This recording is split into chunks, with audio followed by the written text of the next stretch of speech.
Bonjour et bienvenue donc à ce séminaire. Je prends le micro non pas pour les gens de Montréal, mais pour qu'on m'entende bien à Québec. Donc, bienvenue aux gens de Québec et de Montréal à ce séminaire.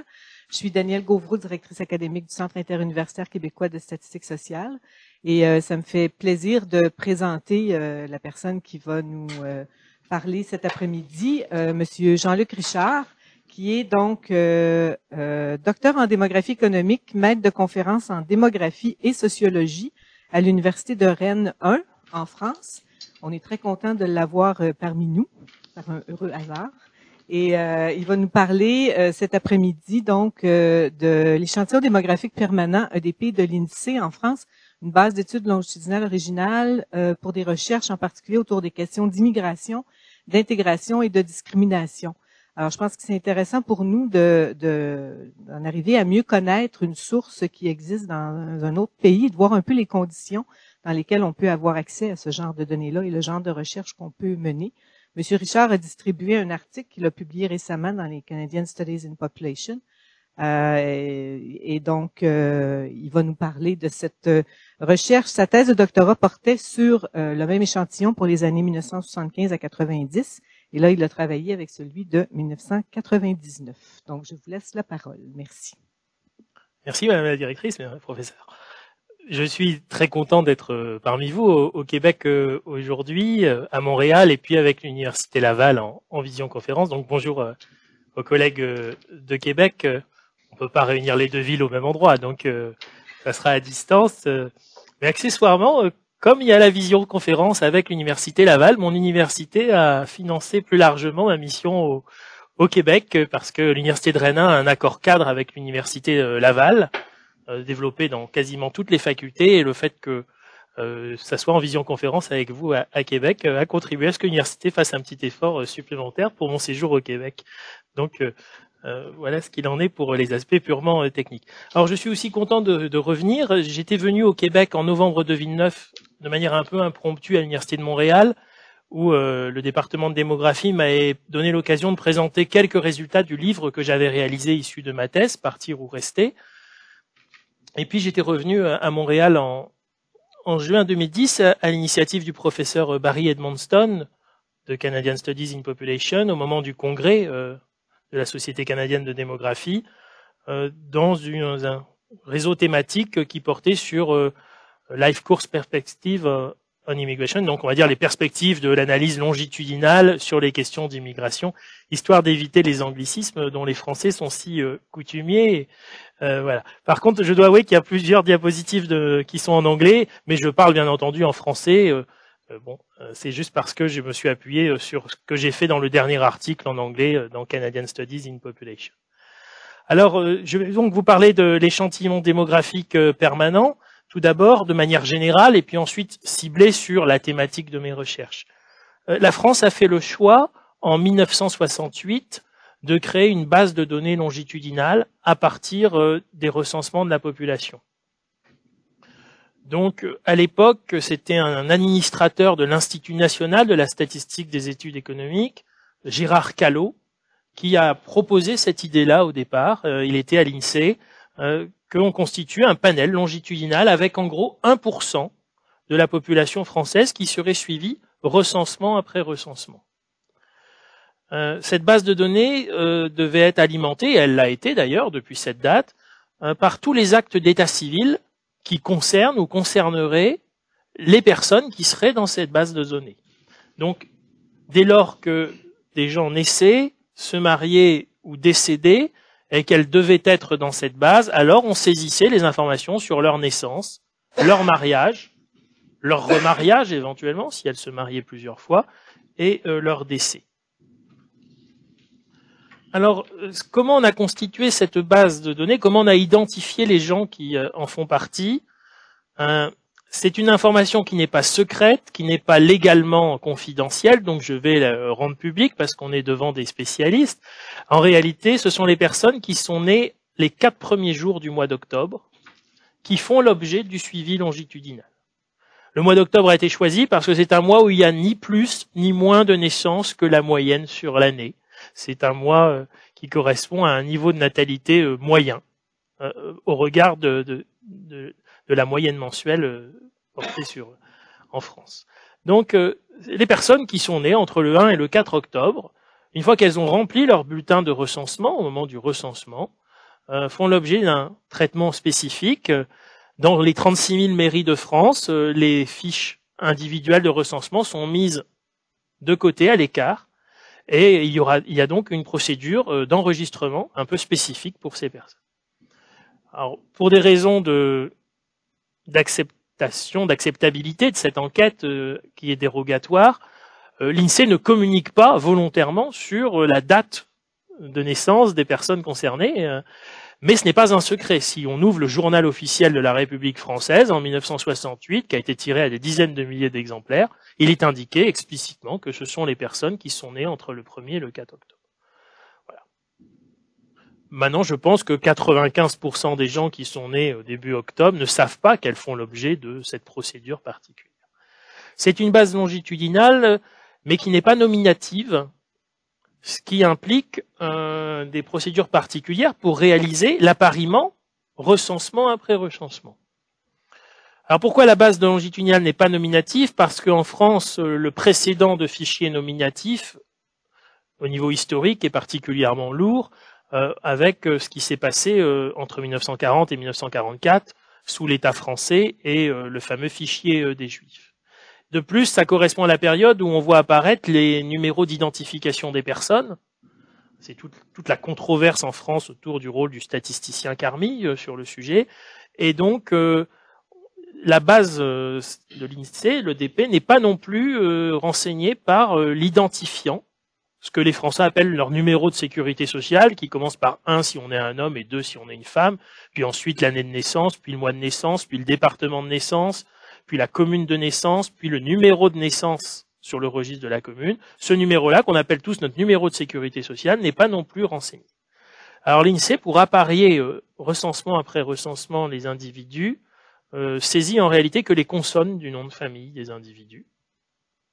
Et à partir d'algorithmes, à partir du jour, du mois et de l'année de naissance et des consonnes du nom, plus éventuellement s'il y a besoin le sexe de l'individu aussi, pardon, plus éventuellement s'il y a besoin la CSP, la catégorie socio-professionnelle, voire le diplôme pour des personnes qui ont un certain âge, on a des algorithmes qui font qu'on a un appariement qui est supérieur à 99,4% d'un recensement à l'autre, alors qu'on n'a ni le numéro INSEE, ni le nom extensif.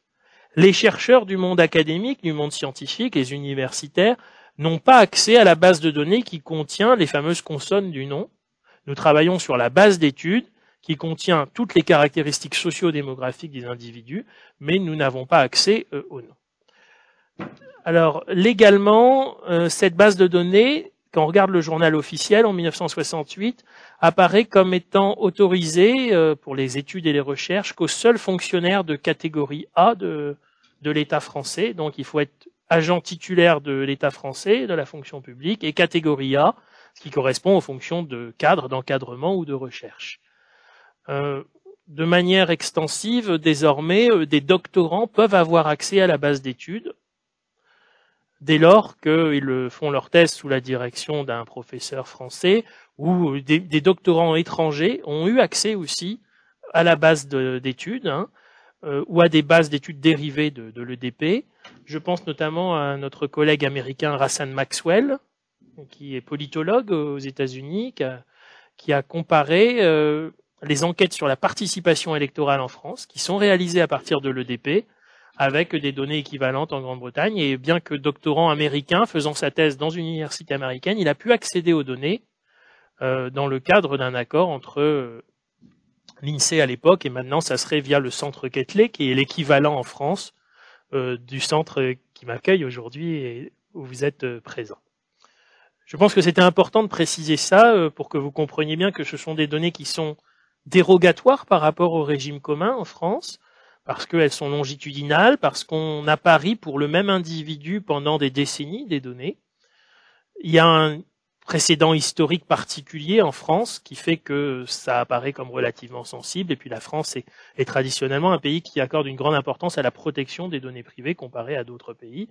Je sais qu'au Canada aussi c'est le cas, il y a une grande protection, mais en France, dans le paysage européen et international, il est clair que nous sommes sans doute plus stricts. Mais je suis de ceux qui ont milité pour que les jeunes doctorants puissent par exemple réaliser des thèses de doctorat à partir de ces données. Moi-même parce que j'ai pu le faire alors que je n'étais pas fonctionnaire à l'époque. Et ensuite que même des collègues doctorants ou des chercheurs étrangers puissent y avoir accès, même si les procédures sont un peu lourdes. Alors, pour ce qui me concerne, l'échantillon démographique permanent m'a servi pour mener des recherches sur les questions d'immigration, d'intégration et de discrimination, car il apparaît que dans ce domaine, je suis convaincu que l'analyse longitudinale présente un apport incontestable et permet aussi des innovations méthodologiques et de répondre à des questions auxquelles on ne répondait pas. Alors pourquoi avoir besoin de données longitudinales sur le sujet? Vous excuserez les diapositives en anglais pour ceux qui peuvent les voir. Bon, pourquoi les données longitudinales? Mais je parle en français, donc il n'y a pas de problème. Nous n'avons pas de registre national ou local de population en France, contrairement à la Belgique par exemple, où toute personne qui s'installe dans une ville en Belgique doit aller le déclarer à la mairie, et lorsqu'elle quitte cette ville pour partir ailleurs, dans un autre pays ou dans une autre ville, elle doit aller dans cette mairie le déclarer. En France, nous n'avons pas de registre de population, donc comparé à nos collègues belges, par exemple, nous n'avons pas les mêmes possibilités pour connaître les migrations, les mouvements migratoires, les entrées de personnes étrangères et leur mobilité, voire leurs décisions de départ. Nous sommes aussi un pays où nous n'avons pas de données sur les sorties des immigrés, de ce que nous appelons en France les immigrés, qu'on appellerait internationalement parlant les immigrants. En France, on a des statistiques sur les gens qui rentrent en France, par les voies légales, par les diverses voies légales. Comme tous les pays, on peut éventuellement faire des estimations statistiques sur les personnes qui rentrent de manière irrégulière, soit en étant des overstayers, des personnes qui restent plus longtemps que ce qu'elles devraient rester, soit en étant des clandestins qui franchissent clandestinement la frontière. Par contre, on n'a pas de statistiques sur les sorties. La dernière fois que je suis allé à Istanbul, la personne devant moi à l'aéroport de Paris était une personne turque qui avait vécu de manière irrégulière en France pendant quelques années, décidé de quitter la France parce qu'elle n'avait pas réussi à s'intégrer comme elle l'imaginait. Et j'ai vu le policier français lui dire, écoutez, j'étais en situation irrégulière en regardant le passeport, oui. Bon, écoutez, vous rentrez en Turquie, oui. Bon, très bien. Il lui a tamponné le passeport et la personne est sortie de France, est montée dans l'avion pour Istanbul. Mais il n'y a eu aucun enregistrement statistique de la sortie. Donc la France est un pays où on a assez peu de données sur le solde migratoire, du coup. On a des données sur les entrées, mais pas sur les sorties. Donc il y avait des grosses incertitudes sur le solde migratoire en France. À ce titre, l'échantillon démographique permanent permet d'envisager les sorties, puisqu'on peut voir si les personnes qui sont présentes à un recensement sont encore présentes au recensement suivant, puis au recensement suivant, etc. Dans ce domaine, je ne vais pas le développer aujourd'hui parce que c'était l'objet de ce que j'ai fait dans ma thèse, il y a maintenant donc un certain temps, et le livre est sorti il y a 10 ans, mais j'ai été le premier à proposer une méthode pour estimer l'ampleur de ces sorties, en faisant l'hypothèse que lorsqu'on est absent à 2 recensements de suite, c'est qu'on a manifestement quitté la France, puisqu'il est très peu probable de ne pas être recensé 2 fois de suite.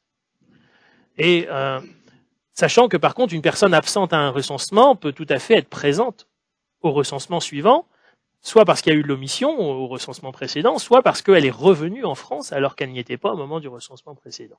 Donc de ce côté-là, l'échantillon démographique permanent a permis d'avancer dans la connaissance des vagues d'entrée et de leur structure par période censitaire, et aussi les vagues de sortie et leur structure par période censitaire. Si bien qu'en 1999, à l'INSEE, il y a eu enfin des travaux qui ont permis de mesurer l'intensité de ces vagues d'entrée par période intercensitaire et des vagues de sortie. C'est les travaux qui ont été menés par Suzanne Tave et Dominique Rouault, pour ceux que ça intéresse, pour le nom des auteurs, et ça a été donc publié par l'INSEE à partir de la méthodologie que j'avais proposée dans ma thèse et que j'avais appliquée à 15 000 enfants d'immigrés. Alors cet échantillon démographique permanent, c'est l'équivalent du National Longitudinal Study en Grande-Bretagne, finalement. La différence, c'est que c'est le nombre de chercheurs qui travaillent sur ces données.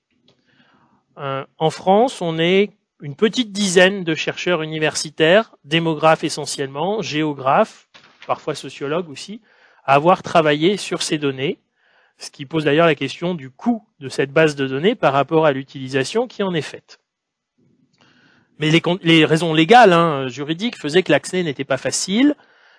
Pendant longtemps, l'INSEE a aussi produit les données qu'avec un certain retard, parce que autant la production des résultats globaux du recensement arrivait rapidement, cette base de données longitudinale qui impliquait de saisir à part les données des individus, puis ensuite de les apparier, n'était pas une priorité.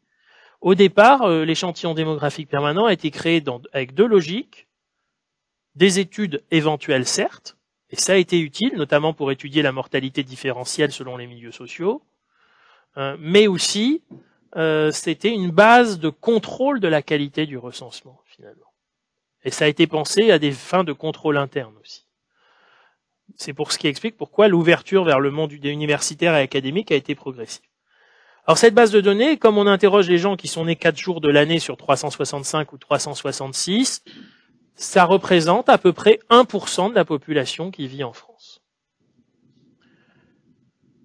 C'est une base donc relativement importante. Inutile de vous dire que puisque actuellement on a 630 000 personnes vivantes qui sont dans l'échantillon démographique permanent, mais si on tient compte de tous ceux qui y ont été depuis que la base a été créée en 1968, on obtient un chiffre largement supérieur à 1 million de personnes, bien entendu, puisque depuis 1968, de nombreuses personnes sont décédées, et puis de nombreuses personnes sont nées aussi.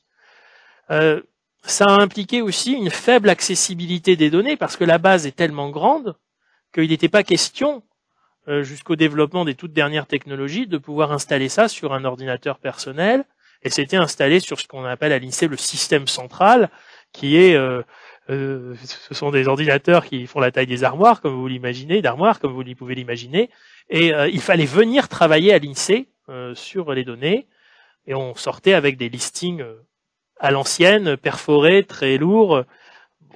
L'évolution des nouvelles technologies a fait que désormais, il y a la possibilité d'avoir pour les chercheurs l'échantillon démographique permanent sur un CD-ROM, soit en demandant un extrait de la base, soit en travaillant sur seulement une partie de la base, c'est-à-dire en termes temporels.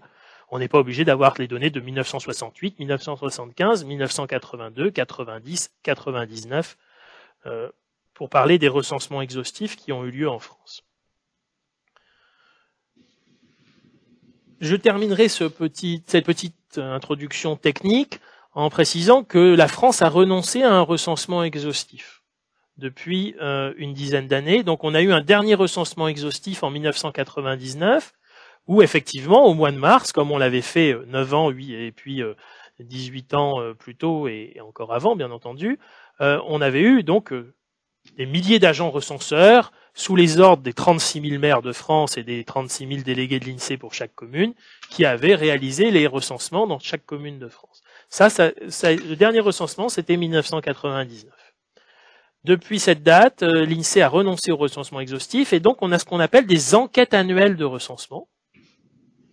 La première a eu lieu en 2004, et donc en 2004, en 2005, en 2006, et tous les ans, au mois de mars, une partie de la population fait l'objet de l'enquête annuelle de recensement. Pour parler concrètement, les zones urbaines ne sont pas recensées de manière exhaustive, mais seulement 8% de la population des zones urbaines est interrogée tous les ans. De mémoire, je crois que c'est pour les communes de plus de 20 ou 30 000 habitants. Et pour les zones rurales, le recensement est exhaustif, mais tous les 5 ans. Donc, quelqu'un qui, comme moi, habite une commune de 43 000 habitants de la région parisienne, n'a jamais été recensé depuis 1999. C'est possible, il y a 8% des habitants de ma ville qui sont recensés tous les ans, mais je n'ai jamais été recensé depuis 1999. Et dans les zones rurales, tel le village où habitent mes parents, il y a le recensement est tous les 5 ans, puisqu'on interroge 20% des zones rurales tous les ans. L'INSEE produit du coup des résultats de recensement tous les ans. Tous les ans, le 1er ou le 2 janvier, on publie le résultat de l'enquête annuelle de recensement de l'année précédente, avec une estimation donc de la population totale, et les autres données donc sont réalisées à partir d'une partie de la population en réalité. Ce changement a profondément modifié la nature de l'échantillon démographique permanent, bien entendu. Alors, à ce jour, pour ma part, je n'ai pas travaillé sur les données les plus récentes qui intègrent les conséquences de ces changements. J'espère bien le faire. Je dirais que la mise en place de l'équivalent du SIX en France a pris un petit peu de temps et que comme il faut un centre d'accès sécurisé à distance, je sais que le SIX en est informé puisqu'il y a des projets de convention entre le SIX et le centre de Ketley en France. Pour l'instant, j'ai pas eu l'occasion de travailler avec les données de l'échantillon démographique permanent qui intègre ces enquêtes annuelles de recensement. Il est clair que ça va entraîner des modifications considérables de ce qui pourra être fait.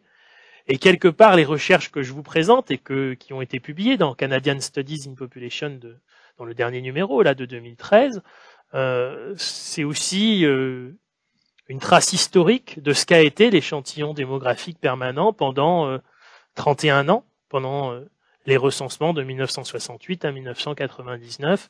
L'avenir est à écrire sur le plan de la recherche et sur le plan de la méthodologie dans le domaine. Mais il y aura des possibilités de continuité. Parce que, après tout, on aura quand même une telle taille d'échantillon qu'on pourra sans doute faire des choses toujours statistiquement représentatives sur les zones rurales, par exemple. Pour les zones urbaines, ça sera beaucoup plus compliqué puisque ça implique une incertitude sur la régularité du recensement des individus. Je suis pas un spécialiste du sujet, mais j'y ai été un peu formé. Je pense que quand même, les progrès qui sont réalisés dans le domaine des modèles d'analyse de durée, les travaux qui sont menés en France par Daniel Courgeot, historiquement par exemple, peuvent sans doute apporter quelque chose dans le traitement de telles données longitudinales où il y a des événements aléatoires qui se produisent. Mais je ne suis pas suffisamment armé dans ce domaine-là pour y avoir travaillé concrètement, mais c'est une perspective qui me semble importante de préciser pour ceux que ça peut intéresser. Donc si on regarde maintenant les recherches que j'ai menées, si vous permettez, pourquoi l'échantillon démographique permanent était aussi intéressant? C'est par rapport au fait qu'en France, vous savez, nous n'avons pas de statistiques ethniques, j'y reviendrai dans mon propos, et ces données longitudinales sont les seules qui, sur le long terme, historiquement, ont permis d'identifier des personnes dont un des parents ou dont les deux parents étaient des immigrants. Et donc, on n'avait pas seulement la première génération, les immigrants, mais la deuxième, les enfants. Et ça, les enfants, qu'ils soient nés en France, comme c'est le cas des 2/3 des enfants d'immigrants en France, ou qu'ils soient arrivés en France pendant leur enfance, c'est le cas d'environ 1/3 des enfants d'immigrants qui sont arrivés en même temps que leurs parents, généralement, ou un peu après le père parfois, en France. J'y viendrai parce que vous verrez que la dernière recherche que j'ai réalisée, certains d'entre vous ont l'article sous les yeux, c'est une étude de la discrimination contre les jeunes issus de l'immigration sur le marché du travail, où je réussis à étudier la question, à mesurer la question en utilisant les modèles qui sont utilisés très souvent maintenant au niveau international, sans avoir de statistiques ethniques. Et même peut-être, puisque je suis français et que je l'assume et que je ne suis pas favorable aux statistiques ethniques, peut-être même en montrant l'intérêt d'avoir les données dont on dispose en France pour étudier la question, sachant que je dirais un mot aussi sur les limites, bien entendu, qu'implique le fait que nous n'ayons pas de statistiques ethniques. En tant que démographe, je travaille aussi plutôt dans une perspective longitudinale. J'ai été formé par la sensibilité de démographes qui, en France, ont plutôt privilégié les méthodes longitudinales, ont préféré insister sur les trajectoires, sur les phénomènes de long terme, sur le fait aussi que les identités, les appartenances, les nationalités peuvent évoluer au cours du temps. Et donc j'ai moins travaillé à partir de méthodes utilisant les techniques de l'analyse transversale en démographie. Il y a 15 ans, il y a 20 ans, dans le débat démographique français, c'était un choix qui était plutôt minoritaire au regard de ce qu'était la recherche démographique française. C'était un choix un peu novateur, peut-être un peu risqué aussi, mais qui me semblait intéressant et qui permettait de penser les processus d'intégration sociale au sens large dans leur triple dimension démographique, socio-économique et politique. C'est-à-dire se poser la question de savoir si les immigrants ou leurs enfants, leurs familles, viennent en France de manière durable ou non, s'y installent ou au contraire, à un moment donné, quittent la France pour soit repartir dans le pays d'origine, s'ils étaient immigrants, soit partir vers le pays d'origine parentale pour les jeunes qui étaient nés en France, mais de parents étrangers, soit ailleurs, bien entendu, dans d'autres pays. L'idée de mesurer aussi, enfin de mesurer non, de cerner avec des méthodes quantitatives l'intégration socio-économique, pensée comme un processus à travers la réussite scolaire, éducative, l'insertion sur le marché du travail, l'entrée sur le marché du travail, et puis la mobilité sociale dans l'emploi. Et puis, parce que j'ai toujours souhaité, plus largement, au-delà de ces recherches que je réalise avec l'EDP, mais dans l'ensemble de mes recherches, tisser des ponts entre la démographie et la sociologie politique, je voulais prendre en compte dans mes recherches la dimension sociopolitique des processus d'intégration. J'ai été convaincu que le fait de citoyen, la citoyenneté, la nationalité d'un individu, le contexte politique aussi, ont des influences sur les trajectoires des individus. Au niveau macro, au niveau global, il est clair que les situations politiques dans les pays d'origine font que des gens vont décider ou pas de retourner vers ce pays d'origine. Les jeunes Français ou les jeunes Algériens qui vivaient en France, ou les jeunes Français d'origine algérienne qui vivaient en France dans les années, fin des années 80, début des années 1990, ne retournaient pas ou ne partaient pas vivre en Algérie en raison de la guerre civile. Les jeunes d'origine portugaise, à partir du moment où le Portugal est devenu un pays membre de l'Union européenne avec la liberté de circulation, ont pu beaucoup plus envisager de quitter la France de manière temporaire pour essayer de s'implanter au Portugal, de réussir sur le plan économique aussi au Portugal, que ce n'était le cas avant lorsqu'il y avait un contrôle aux frontières entre la France et les pays de la péninsule ibérique. Donc il y a l'idée que les contextes politiques ont un effet. Et les jeunes d'origine polonaise, eux, ne sont jamais retournés en Pologne quasiment, par exemple. Et puis, il y a l'idée qu'acquérir la nationalité française, ça provoque le fait qu'on va rester plus souvent définitivement en France, et puis réciproquement, c'est parce qu'on voulait rester en France qu'éventuellement on demandait la nationalité française. Le fait de se marier avec un citoyen français, de devenir français, contribue à l'installation en France, et ceux qui ne demandaient pas leur nationalité française se privaient aussi, bien sûr, se privent de l'accès à la fonction publique, par exemple, pour des emplois. Et donc, il y a des liens entre ces trois dimensions du processus d'intégration.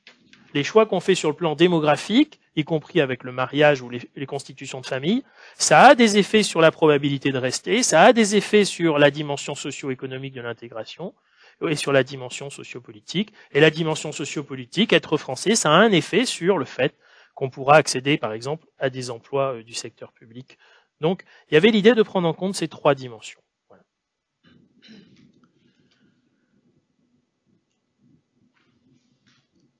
Si on regarde les taux de départ des personnes issues de l'immigration qui sont dans l'échantillon démographique permanent, je vais vous proposer des résultats qui correspondent à ce que j'avais fait dans ma thèse entre 1975 et 1990, sachant qu'on retrouve une très grande continuité lorsqu'on étudie la période 1990-1999. Bon, les enfants d'immigrés, alors les enfants d'immigrés, je dis immigrés parce que petite digression, en France, on a le concept d'immigré qui ne correspond à rien dans la littérature scientifique internationale et dans les définitions internationales de l'ONU. Vous savez qu'on a la définition de l'immigrant, de l'immigrant pour l'ONU, est immigrante une personne qui est née dans un pays autre que celui où elle réside. Et si vous prenez les statistiques de l'ONU, en France, on a plus de 7 millions d'immigrants. 7 millions 3 à peu près. Ça veut dire qu'il y a 7,3 millions de personnes qui ne sont pas nées en France et qui y vivent. Sur 7 millions 3 de personnes, vous en avez 2 millions dont les parents étaient français de naissance. C'est le cas de M. Delanoë, le maire de Paris, par exemple, qui est né en Tunisie, de M. Giscard d'Estaing, l'ancien président de la République, qui est né en Italie, qui est né en Allemagne, à Coblence, pardon. M. Balladur, l'ancien Premier ministre, est né à Smyrne, en Turquie. Mais ils sont nés de parents français, ils sont français de naissance, et internationalement, ils correspondent à cette catégorie immigrants, et ils ont bien contribué au dynamisme démographique de la France par l'entrée et la migration, mais ils ne font pas partie de ce que nous appelons en France les immigrés. Les immigrés, ce sont les immigrants, mais qui n'étaient pas français de naissance. C'est ceux qui sont nés étrangers hors de France. Nous sommes le seul pays à avoir cette définition-là. Ça a une pertinence sociologique, mais pas purement démographique. Donc quand on parle d'enfants d'immigrés en France, ou les immigrés en France, on fait référence aux 5,3 millions de personnes qui sont nées hors de France, qui sont venues y vivre, et qui n'avaient pas la nationalité française à leur naissance, et donc généralement au moment où elles sont rentrées en France. Donc j'ai travaillé sur 15 générations d'enfants d'immigrés. Ça représentait 15 345 jeunes dans l'échantillon démographique permanent. C'est l'intégralité des enfants d'immigrés qui étaient dans l'EDP, qui avaient entre 3 et 18 ans en 1975, et donc entre 19 et 33 ans en 1990. Et ensuite, pour la période 90-99, j'ai retravaillé avec 15 000 enfants d'immigrés qui avaient moins de 18 ans en 1990 et qui avaient par conséquent plus de 18 ans en 1999 et qui étaient des jeunes adultes, et j'ai réétudié leur processus d'intégration sur le marché du travail, dans la nationalité française, dans la mobilité sociale, etc. Alors, si je prends les 15 345 jeunes issus de l'immigration qui étaient dans ma base de données au départ, en 1982, on en retrouvait 79%, soit plus de 12 128, et en 1990, 74%, 11 366. Il y en a qui étaient absents en 82, qui revenaient en 90 dans la base de données, à peu près 1000. Et puis il y en a 1800 qui étaient dans la base de données en 82, qui n'y étaient plus en 90. Et puis il y en a 4000 qui étaient là, ni à l'un ni à l'autre. Enfin, non, pardon, 2000 qui étaient ni à l'un ni à l'autre. C'est ceux qui visiblement étaient soit décédés, à peu près 2% d'entre eux, ce qui n'est pas énorme, bien entendu, vu que ce sont des jeunes âges, et heureusement qu'il y en avait peu.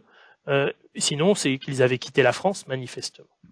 Alors ce qu'on voyait très bien, c'est que les taux de départ hors de France étaient beaucoup plus forts pour les jeunes qui étaient entrés en France avec leurs parents que pour ceux qui étaient nés en France. Puisque pour les jeunes nés en France, au bout de 15 ans, on a 83% qu'on retrouve en France, toujours, au recensement de 1990, 15 ans après 1975, alors que pour ceux qui sont nés hors de France et qui étaient rentrés en France durant leur enfance, on en retrouvait 15 ans plus tard que 55%. Alors j'ai étudié les dynamiques. Alors ça c'est par exemple la dynamique démographique globale. Je ne sais pas si les collègues de Laval peuvent voir. Si vous pouvez voir aussi à Québec, tant mieux. Donc ce tableau. Donc vous voyez la dynamique de l'échantillon dans une perspective longitudinale 75-90. Bon on retrouve 74% des individus en 90, 11 366 sur les 15 300 du départ.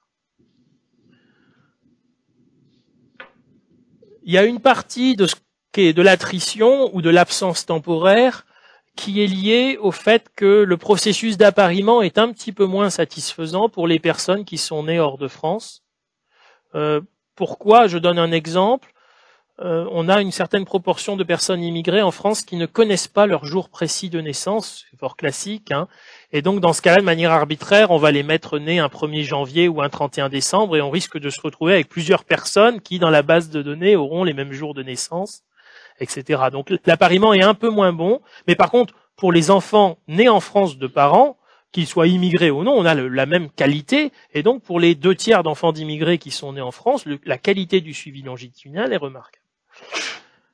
Il est important de savoir que cette base de données, l'échantillon démographique permanent, au moment où j'ai commencé ma thèse, mon mémoire de maîtrise, puis ma thèse, a servi aussi de base de sondage pour réaliser une grande enquête sur l'intégration des immigrés en France, qui s'appelait l'enquête mobilité géographique et insertion sociale, qui avait été réalisée à l'Institut national d'études démographiques, mais qui avait été réalisée dans une logique qui était transversale uniquement et non pas longitudinale, puisque les chercheurs qui ont réalisé cette enquête ont utilisé juste les données correspondant à la période où on les a interrogés en 1992-93 et n'ont pas du tout utilisé le fait que c'était issu d'une base de données longitudinale. C'était un choix méthodologique et il est clair que le livre et la thèse que j'ai réalisée étaient alternatives par rapport à ce projet qui était financé par les autorités publiques mais qui se situait dans une logique de connaissance à un moment donné des personnes immigrées, où s'il y avait une dimension longitudinale, elle était rétrospective et non pas au fil du temps quelque part.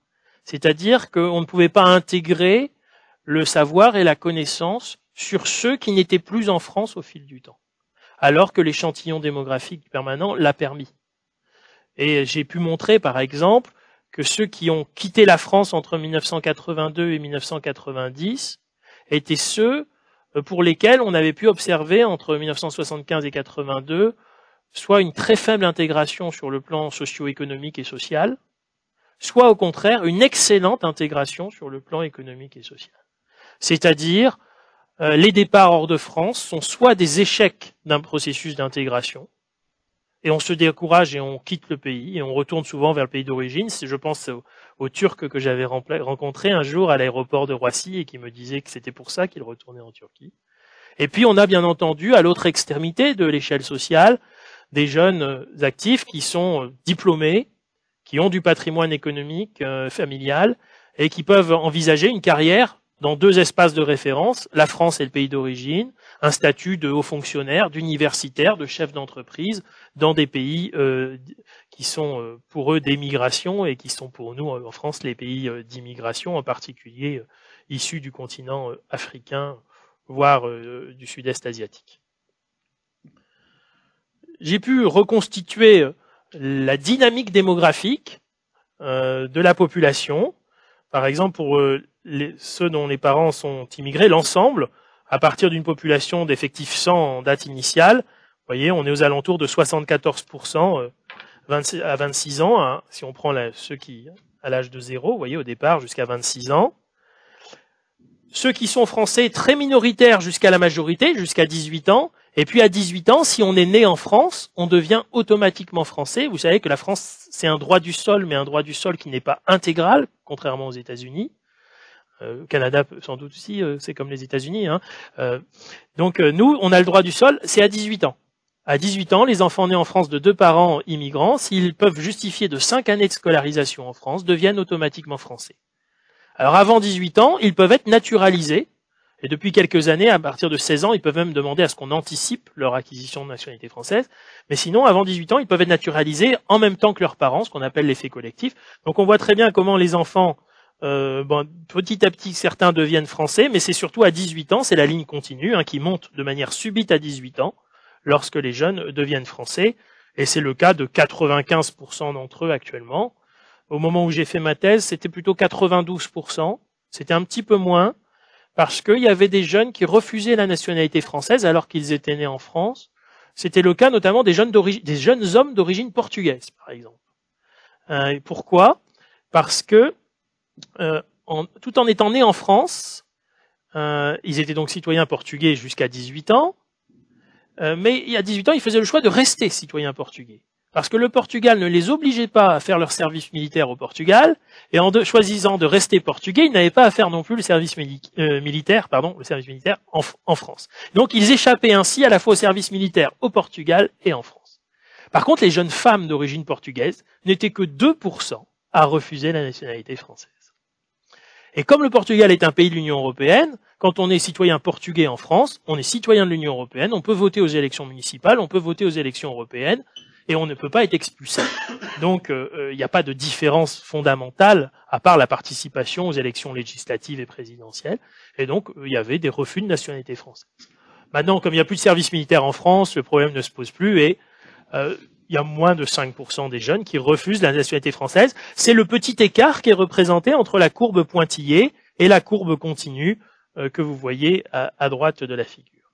Et puis les départs. C'est la ligne représentée sous forme de points. L'intensité des départs décroît avec le temps pour les enfants d'immigrés. Plus ça fait longtemps qu'on vit en France, moins on va quitter la France. Donc les départs se produisent massivement durant les premières années de vie. C'est aussi le cas d'ailleurs des immigrants et de leurs familles, et donc de femmes qui viennent en France pour donner naissance à l'enfant en France, mais qui ensuite font le choix de retourner dans le pays d'origine avec leur enfant, ce qui contribue à l'importance des départs pendant les premières années. Mais on a donc une décroissance au fil du temps de l'intensité des départs. J'avais calculé des taux annuels de départ, alors sous forme de quotient, pour parler concrètement, pour les démographes spécialistes. C'était des quotients perspectifs en extinction simple que j'avais utilisés, à la fois pour la mortalité, pour tenir compte de l'effet de la mortalité, et puis des quotients correspondant à une mortalité, on va dire, au sens purement statistique, mais pas biologique du terme, c'est-à-dire les sorties de la base. Et j'avais calculé ces quotients en montrant que d'une période intercensitaire à l'autre, pour les mêmes individus, il y avait une division par plus de 2 de ces taux. Mais les taux peuvent atteindre 4 ou 5% de départ pour ceux durant la première année, pour tomber très très vite à 2, 3, 2, puis 1%, puis moins de 1%. et rejoindre un peu la tendance moyenne des Français. Les Français, pour parler concrètement, sur 60 millions de Français, il y en a à peu près 3 millions qui vivent hors de France, c'est-à-dire de l'ordre de 5%. Là, je parle de l'ensemble des Français nés de parents français de naissance. On voit bien hein, l'ampleur de la différence entre les hommes, par exemple, nés en France et ceux qui sont nés hors de France issus de l'immigration. Hein. Donc, dans les deux cas, ils sont issus de l'immigration, de parents immigrés, mais à gauche, les hommes nés en France, et on voit que ceux qui sont hors de France, c'est la partie blanche avec des tirets en bas, c'est aux alentours de 10 à 13% en moyenne par génération, alors que pour les hommes nés hors de France, on voit que c'est beaucoup plus important, ces phénomènes de départ hors de France. Ceux qui étaient nés en France étaient français, et c'est la zone noire du graphique, étaient concernés par le service militaire. Ceux qui étaient nés hors de France étaient rarement français et étaient moins concernés par la situation d'appelés. L'échantillon démographique permanent et sa dimension longitudinale permettaient aussi de voir combien les sentiments d'appartenance au peuple français évoluent progressivement dans le temps, puisque vous l'avez compris, les jeunes Français deviennent automatiquement Français à 18 ans. Automatiquement Français, ça veut dire qu'ils n'en sont pas réellement informés. Ils le sont le jour où ils vont demander d'aller faire une carte d'identité, on va leur dire mais vous êtes Français, ou un passeport, et on leur dit mais... Et donc, les données de l'EDP ont montré que selon l'âge atteint, il y avait une prise de conscience progressive de la citoyenneté française par ces jeunes nés en France de parents immigrés. À 19 ans, il y en a encore 26% qui se déclarent étrangers.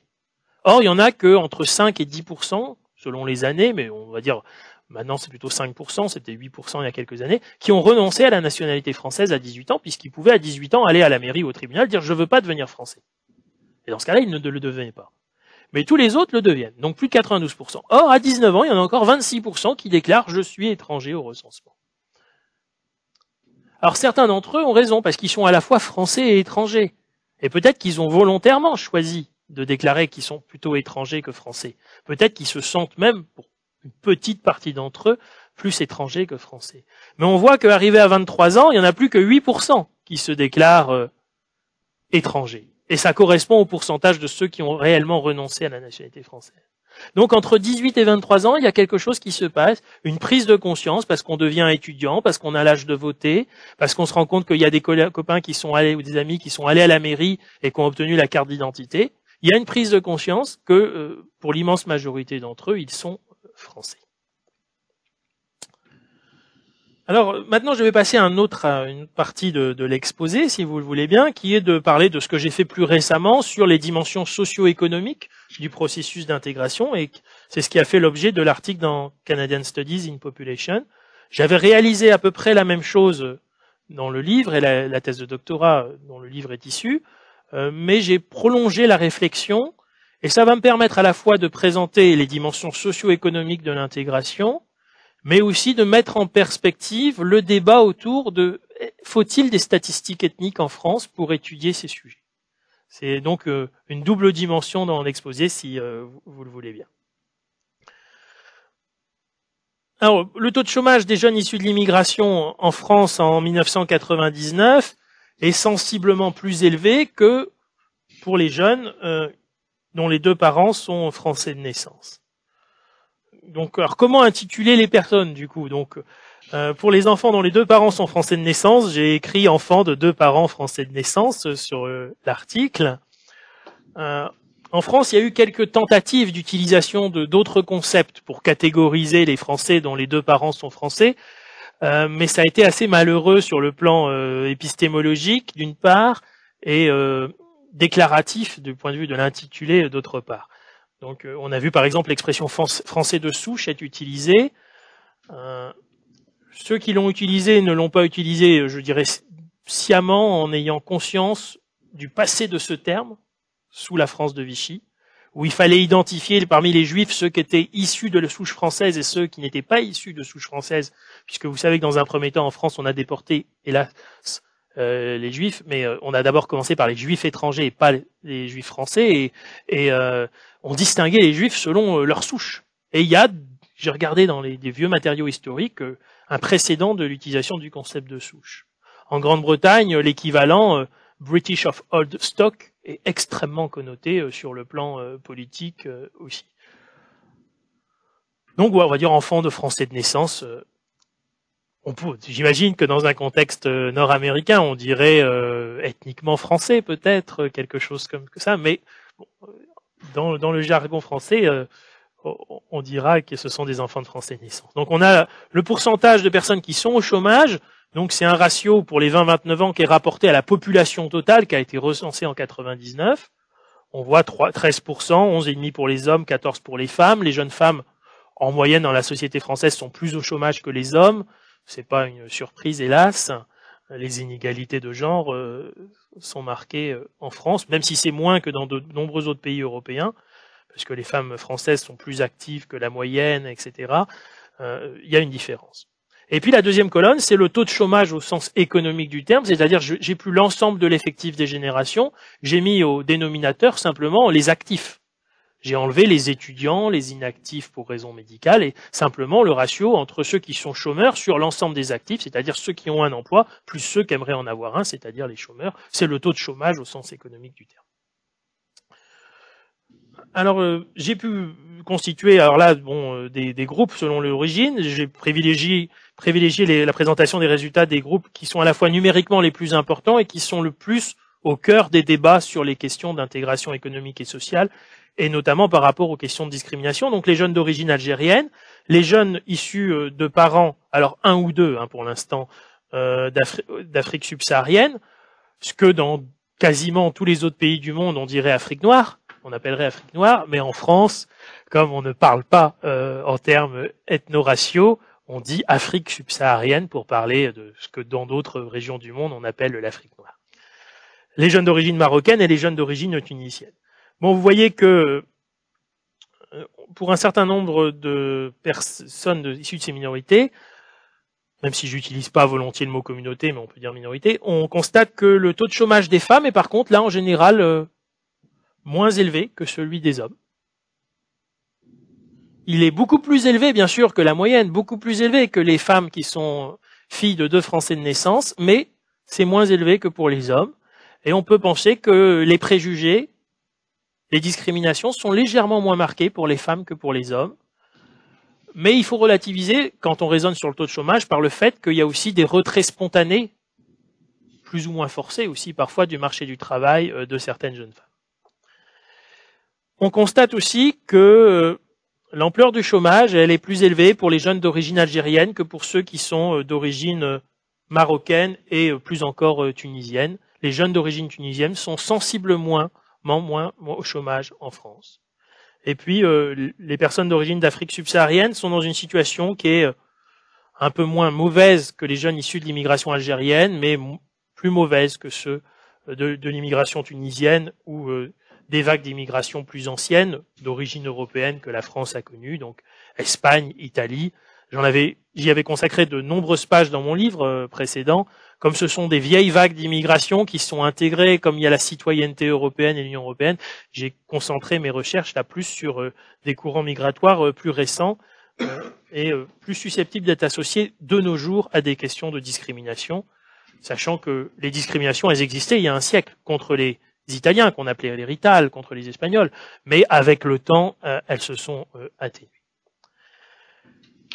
Alors, j'aurais pu vous présenter des données sur la probabilité d'obtenir le diplôme de fin d'études secondaires, ce qu'on appelle le baccalauréat en France, et on aurait vu que l'école française intègre et ne discrimine pas en fonction de l'origine.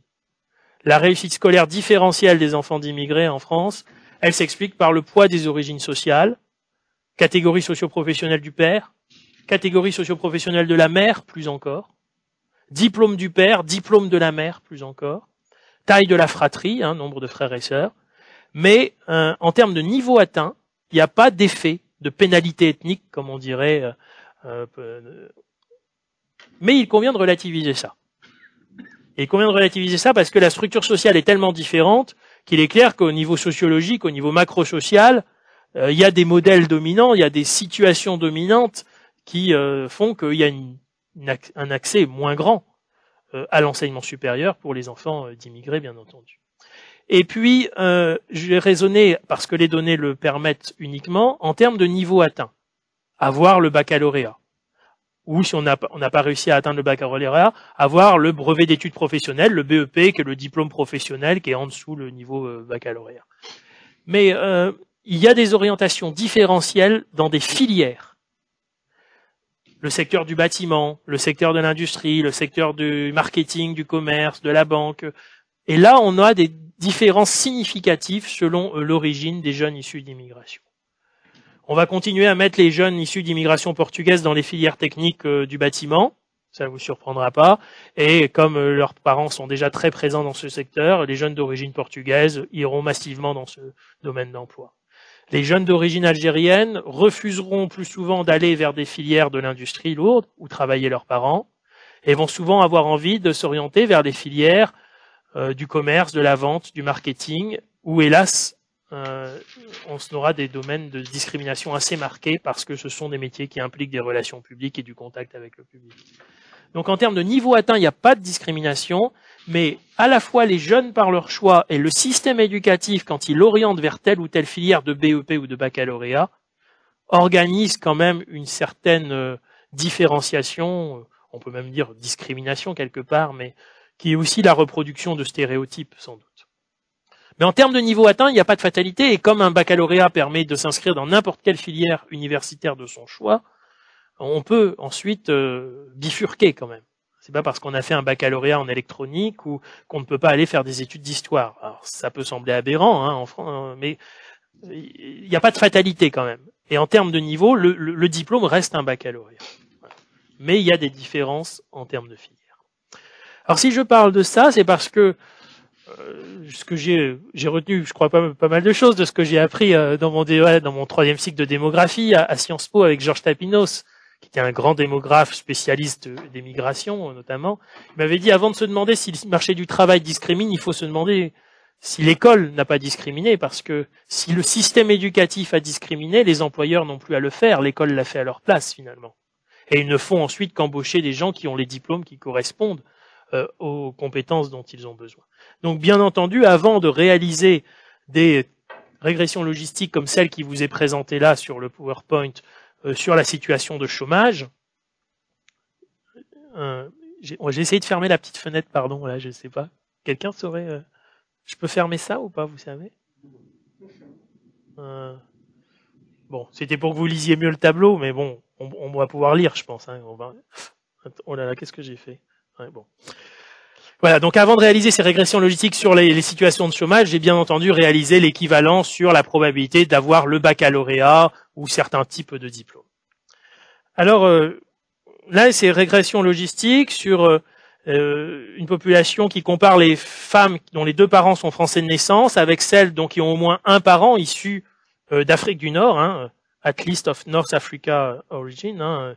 Je suis désolé que ça soit masqué par cette petite boîte de dialogue sur le logiciel.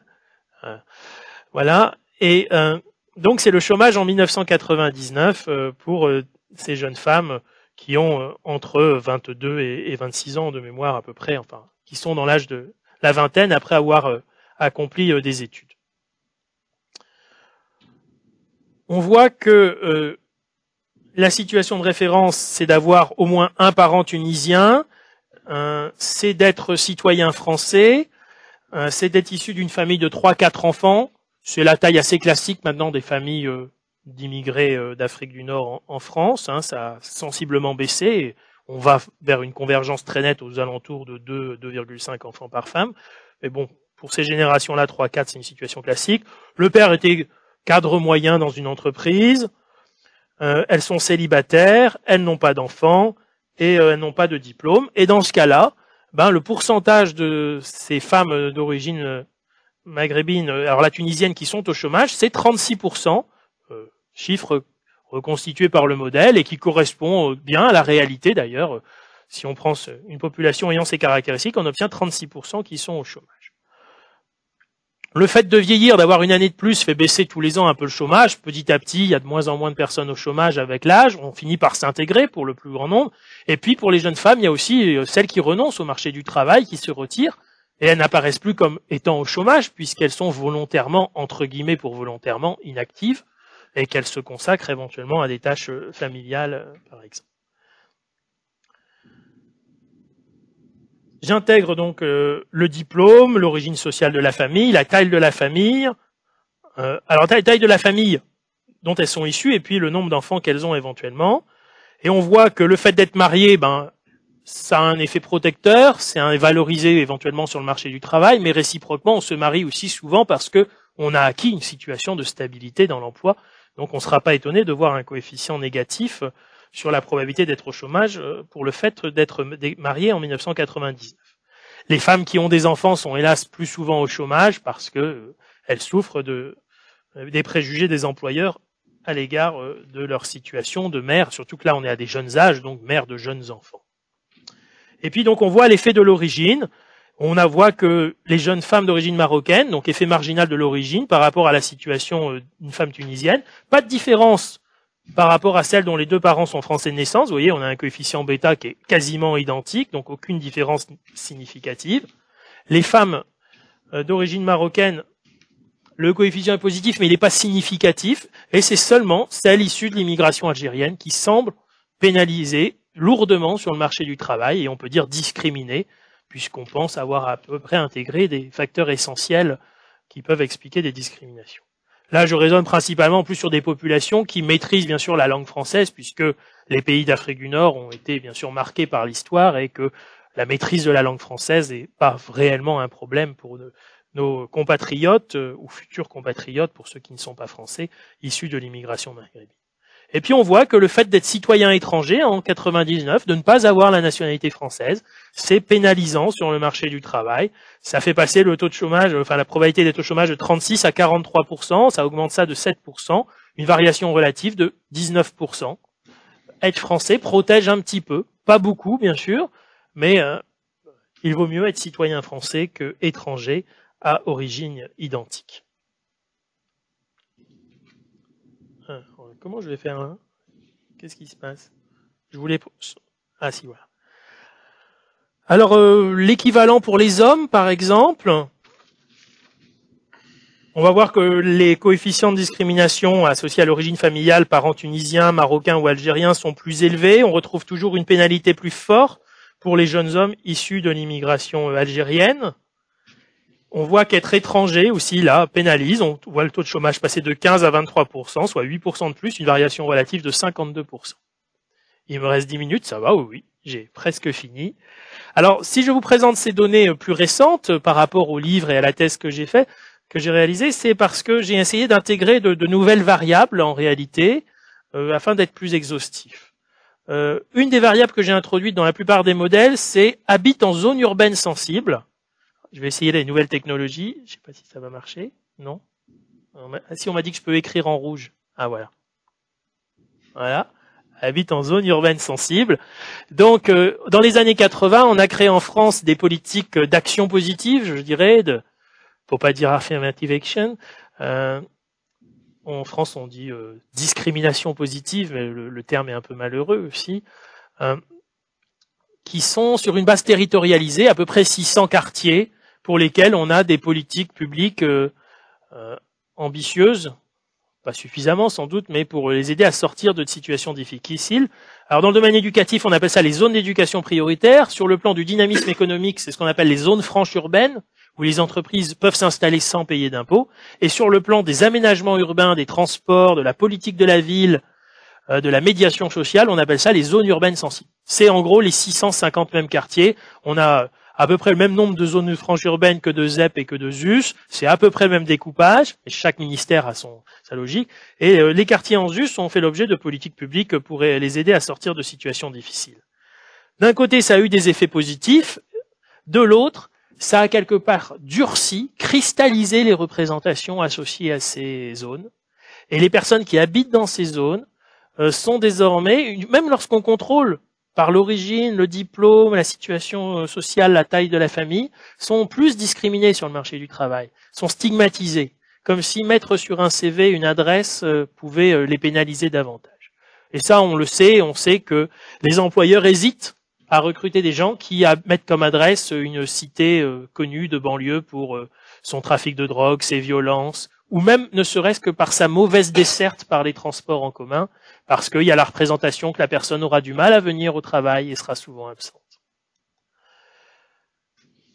Cet effet ZUS, qui est négatif, qui est pénalisant, il n'existait pas en 1990, je l'avais regardé, et c'est pour ça que dans mon bouquin, dans ma thèse, je ne mettais même pas la variable dans les modèles, ça ne sortait pas, et puis je dois dire que j'étais dans une représentation qui reste quand même assez pertinente, mais de la situation française, qui était que les banlieues françaises, les quartiers défavorisés, ce qu'on appelle les US, zones urbaines sensibles, les quartiers de la politique de la ville, ce ne sont pas des ghettos tels qu'on peut les connaître aux États-Unis.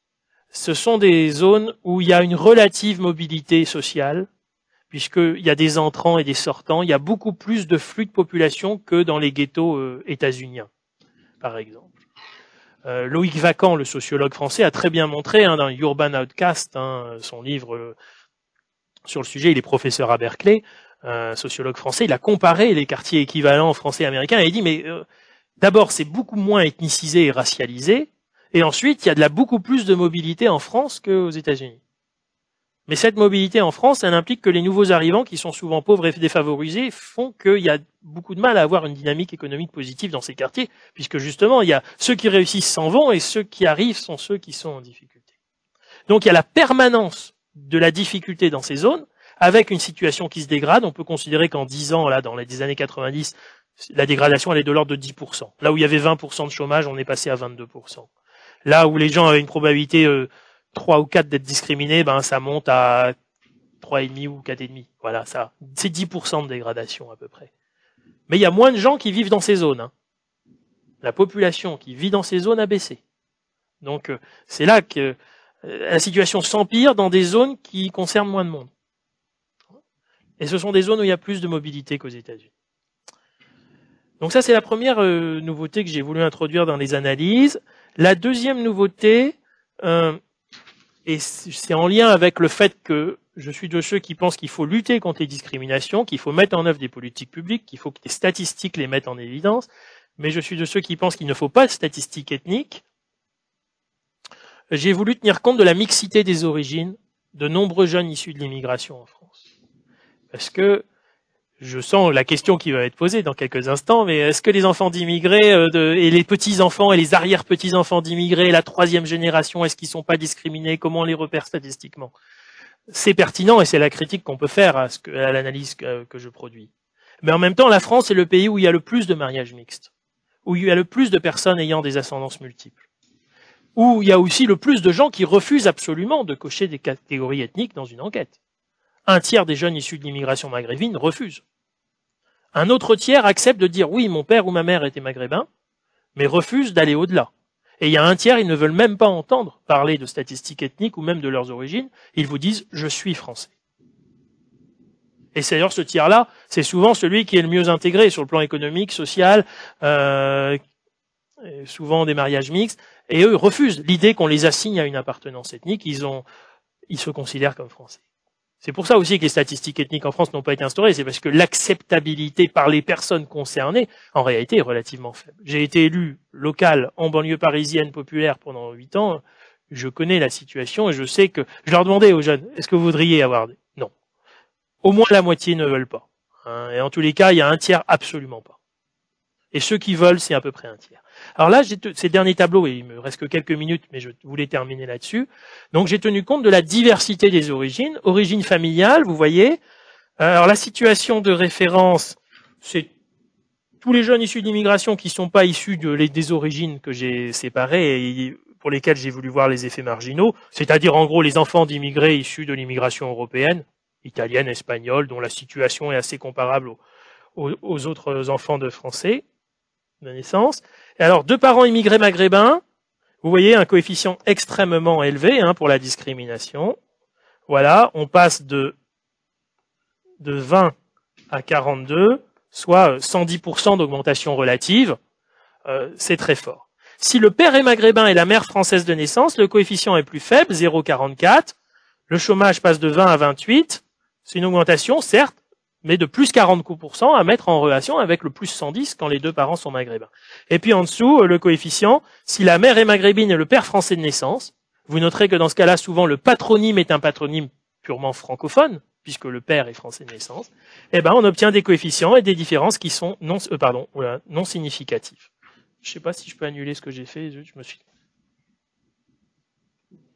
Si, voilà, pardon, voilà. Je vais rentrer en France en maîtrisant les nouvelles technologies. Je suis très content. Alors ensuite, deux parents immigrés originaires d'Afrique subsaharienne, vous voyez, un coefficient positif, plus 0, bon, c'est pas très heureux ce que je fais. Bon, plus 0,60, ça augmente le chômage de 57% de manière relative. Par contre, si un seul des parents est originaire d'Afrique subsaharienne, vous voyez que le coefficient, certes, est positif, mais il n'y a pas de différence significative vu l'écart type, et ce n'est pas significatif. Je dirais que le peu d'enquêtes de terrain que je fais de temps en temps m'incite à conclure que ça confirme ce que je pense, et que en France, dès lors que vous avez un parent issu d'Afrique subsaharienne ou des Antilles, pour parler de la France d'outre-mer, et un parent français de naissance issu de métropole, vous n'êtes pas perçu comme noir par la population. On n'identifie pas une personne comme noire sous prétexte qu'elle a un seul parent ou un seul grand-parent qui était perçu comme noir éventuellement par la population. Et l'ampleur des mariages mixtes fait que tout ça est relativement significatif. Voilà ce que je voulais dire. Alors maintenant, pourquoi j'ai souhaité à la fois faire des recherches qui s'inspirent de ce qui se fait au niveau international, vous voyez, dans le monde anglo-saxon, parce que je pense qu'il faut lutter contre les discriminations, qu'il faut que les statistiques publiques informent les décideurs publics, que des politiques publiques soient mises en œuvre. Si vous avez des questions sur le sujet, je vous dirai un mot sur les politiques publiques, même si ce n'était pas l'objet, bien sûr, de l'exposé. Mais je pense que si on pense qu'il faut attendre qu'on ait des statistiques ethniques pour mettre en œuvre des politiques de lutte contre les discriminations, alors on risque d'attendre en France encore 20 ou 30 ans avant que des politiques de lutte contre les discriminations soient mises en œuvre. Donc, moi, étant convaincu qu'il fallait lutter contre les discriminations, je me suis dit, soit je me mobilise pour qu'on crée des statistiques ethniques en France, et dans 20 ans, j'en serai encore à me mobiliser pour, et il n'y aura toujours pas de politique publique mise en œuvre, ou alors je pars du principe des données existantes, une sorte de principe de réalité, et je fais avec ce dont je dispose, j'essaye d'enrichir les modèles avec le temps, et je dirais que ces modèles-là ont bénéficié des conseils, par exemple, que votre collègue Benoît Laplante de l'INRS m'a donné en juin 2010, par exemple, lorsque j'étais venu présenter la version préliminaire ici à Montréal, afin que on puisse éventuellement faire en sorte que cette question des discriminations ne soit plus un tabou et quelque chose d'impensé. Il y a 20 ans, on ne faisait pas de recherche sur les discriminations en France. Aujourd'hui, c'est très bien vu, c'est même médiatique, c'est valorisé, alors que c'était dévalorisé il y a 20 ans. Mais il est clair que nous ne sommes pas dans la situation des pays qui ont des statistiques ethniques. Maintenant, nous sommes dans une situation qui est assez comparable à celle de la Hollande, et c'est là-dessus que je terminerai, où les données disponibles sont comparables, où on fait la même chose aux Pays-Bas, en Hollande. La seule différence, c'est dans l'usage des termes et des concepts. Là où moi je vous dis jeune issu d'immigration maghrébine ou jeune d'origine maghrébine, on utiliserait un vocable ethnique en néerlandais ou dans la traduction anglaise de travaux sur la Hollande, ce que l'on ne fait pas en France. Et s'il y a des questions, je préciserai un petit peu plus le propos sur le sujet. Donc voilà ce que je voulais vous dire et vous présenter aujourd'hui. Je ne sais pas comment je peux... J'aurais aimé passer à la diapo suivante. Voilà. Bon, si vous avez besoin de données, d'informations, mon adresse courriel est là, jean-luc-richard@univrenin.fr. J'ai des pages personnelles à la fois sur le site de l'université et sur le site de mon laboratoire de recherche. J'hésite toujours à donner son nom, puisqu'hélas, il s'appelle CRAP, Centre de recherche sur l'action publique en Europe. On a rajouté un E, mais ça n'a rien changé, ça continue à faire rire au niveau anglo-saxon, et il n'y a que dans les contextes francophones, heureusement, importants et qu'il faut maintenir, que ça fait moins sourire. Voilà, merci.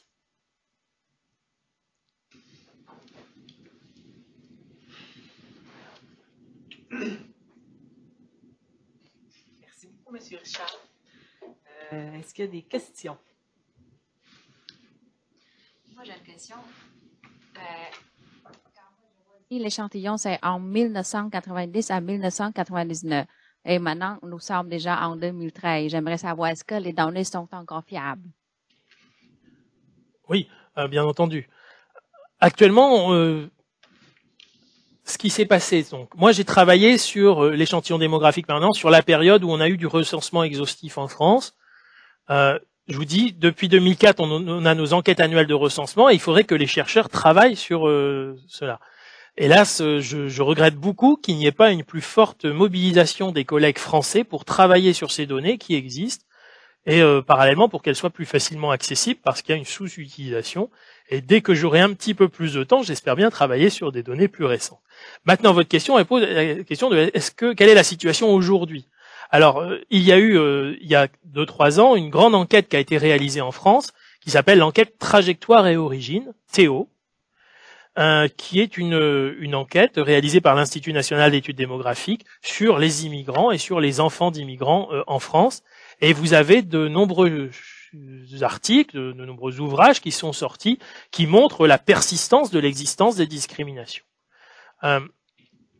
Maintenant, je fais partie des chercheurs qui n'ont pas souhaité être associés à l'enquête THEO, personnellement, parce que ça s'est inscrit dans un contexte où il s'agissait de fait, à l'origine, de créer des statistiques ethniques en France, et que ça me semblait pas souhaitable sur le plan politique. Il faut voir qu'en France, les statistiques ethniques sont à la fois défendues par une partie de ceux qui sont aux côtés des immigrants pour favoriser leur intégration, mais aussi par l'extrême droite. L'extrême droite en France veut des statistiques ethniques. Et dans le contexte actuel, je suis de ceux qui pensent que, l'acceptabilité n'est pas grande parmi les populations concernées, et ça les études le montrent, même ceux qui sont favorables aux statistiques ethniques l'ont montré. Il y a mon collègue Patrick Simon, qui est un très bon collègue, il est favorable aux statistiques ethniques, mais il est de ceux qui sont conscients de ce principe de réalité. Il a montré à travers des enquêtes exploratoires que l'acceptabilité n'était pas suffisante pour les créer. Et même le groupe de réflexion qui avait été créé pour favoriser cette initiative, et on est arrivé à la conclusion qu'il valait mieux ne pas les créer. Mais par contre, il fallait favoriser l'enquête THEO. Le deuxième point qui m'a amené à ne pas travailler sur cette grande enquête, mais là, il faudrait que les collègues qui l'ont menée puissent se défendre, donc je ne vais pas m'éterniser sur le sujet, ça serait inélégant. Mais je pense que, avec des chercheurs de l'INED pour 100 ans, comme France Guérin-Passe, Alain Blum, etc., nous sommes arrivés à la conclusion, et c'était le titre de leur article, c'est pas moi qui l'ai écrit, c'est eux, donc c'est eux que ça engage, l'enquête THEO, chronique de discrimination annoncée. C'était l'idée que dans l'enquête THEO, tout avait été fait pour que les gens se déclarent victimes de discrimination. La logique des questions faisait que, je dirais pas fatalement, mais inévitablement, à la fin, les gens auraient répondu à un moment sur une question, oui, j'ai été victime de discrimination. Alors donc je pense que cette enquête, elle met en évidence des phénomènes dont je suis convaincu de l'existence encore aujourd'hui, mais je pense qu'il faut avoir une certaine réflexivité, je crois, par rapport à la manière dont le questionnaire avait été construit, parce que il me semble que ça a incité les gens à déclarer qu'ils étaient victimes de discrimination, et s'ils avaient répondu non, on les incitait à repréciser encore leurs pensées. Ça a été un débat très vif en France. J'ai fait partie des 20 chercheurs qui ont créé un collectif qui a fait un rapport. Ça s'appelait la CARCET, Commission alternative de réflexion sur les statistiques ethniques et la diversité. Et nous avions proposé de renforcer les études sur les discriminations, mais sans statistiques ethniques, en proposant notamment l'utilisation des méthodes de testing. Ce qu'on appelle le testing. Alors, je ne sais pas si au Québec on dit testing aussi, ou il y a un mot français que je serais ravi d'apprendre dans ce cas-là. Le test, l'expérience. Bon, et donc on a un collègue de Paris 1, Sorbonne, Jean-François Médieux, qui fait d'excellentes analyses en envoyant des centaines de curriculum vitae à des entreprises, et il regarde quels sont les taux de réponse positifs pour des entretiens, pour des embauches, etc. Et il montre qu'il y a des effets du patronyme, de l'origine, de la nationalité, du lieu de résidence, des croyances religieuses. Celui qui met dans son curriculum vitae qu'il a été bénévole pour une association musulmane, il va être moins souvent convoqué à un entretien d'embauche que celui qui a les mêmes origines, le même patronyme, mais qui n'aura pas mis dans son CV qu'il a été bénévole pour une association musulmane. Et l'idée qu'a développé Jean-François Mailleux, c'est que la discrimination existe, mais elle n'est pas en France ethno-raciale. Elle est liée à la citoyenneté, elle est liée à la religion, elle est liée au genre pour certaines communautés et pas pour d'autres. Mais elle n'est pas une pénalité ethno-raciale comme d'autres pays auraient tendance à appréhender le phénomène. On est dans un pays qui a été marqué par 2 siècles d'histoire républicaine, globalement, et par cette prétention à l'universalisme, au fait qu'on est français ou on est étranger. Et c'est vrai que la question ethnique se pose moins en France que dans d'autres pays. Mais je ne dis pas qu'il n'y a pas une dimension ethnique. Il y a une partie des gens qui raisonnent en termes ethniques et il y a une partie de la population qui est discriminée sur une base ethnique. Mais on ne peut pas réduire la discrimination à la question ethnique. C'est dans le contexte français. C'est ça que je dis. Voilà. Et l'enjeu pour moi de publier cet article, vous l'avez compris, en anglais, c'est pas pour trahir la francophonie, c'était pour essayer de montrer à un public anglo-saxon quelle est la réalité du contexte historique, politique, statistique français sur ces questions-là. J'avais des questions, mais la première était rapport à la religion, mais vous avez parlé un peu sur ça, alors peut-être... Bon, ma deuxième question était, quand je vois les groupes de référence ici dans le tableau, je pense, je ne sais pas beaucoup sur la distribution des immigrants, mais je ne sais pas s'il y a des immigrants blancs, on peut dire, et si la comparaison, ça serait différent si on inclut aussi les enfants des immigrants italiens, espagnols ou de la communauté européenne.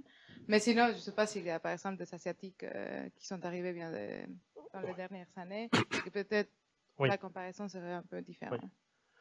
Oui, alors pour ce qui concerne les immigrants issus des pays d'Europe, ça avait fait l'objet de nombreux chapitres dans ma thèse, parce qu'il est clair que les immigrants en France dans les années 1960, ayant des enfants dans les années 70 et 80, c'était de nombreux immigrés italiens, espagnols, portugais. Et donc j'avais montré que c'était plus les origines sociales, la profession des parents, le diplôme qui expliquait les différences, bien plus que l'origine, on va dire culturelle, géographique ou même ethnique, disons-le, des Italiens, des Espagnols ou des Portugais. Et le processus d'intégration européenne fait que désormais il y a plus de différence. Je veux dire, les jeunes issus d'immigration espagnole, italienne, portugaise ne sont pas dans des situations qui diffèrent significativement des jeunes français. Sauf dans un domaine, le domaine des pratiques matrimoniales.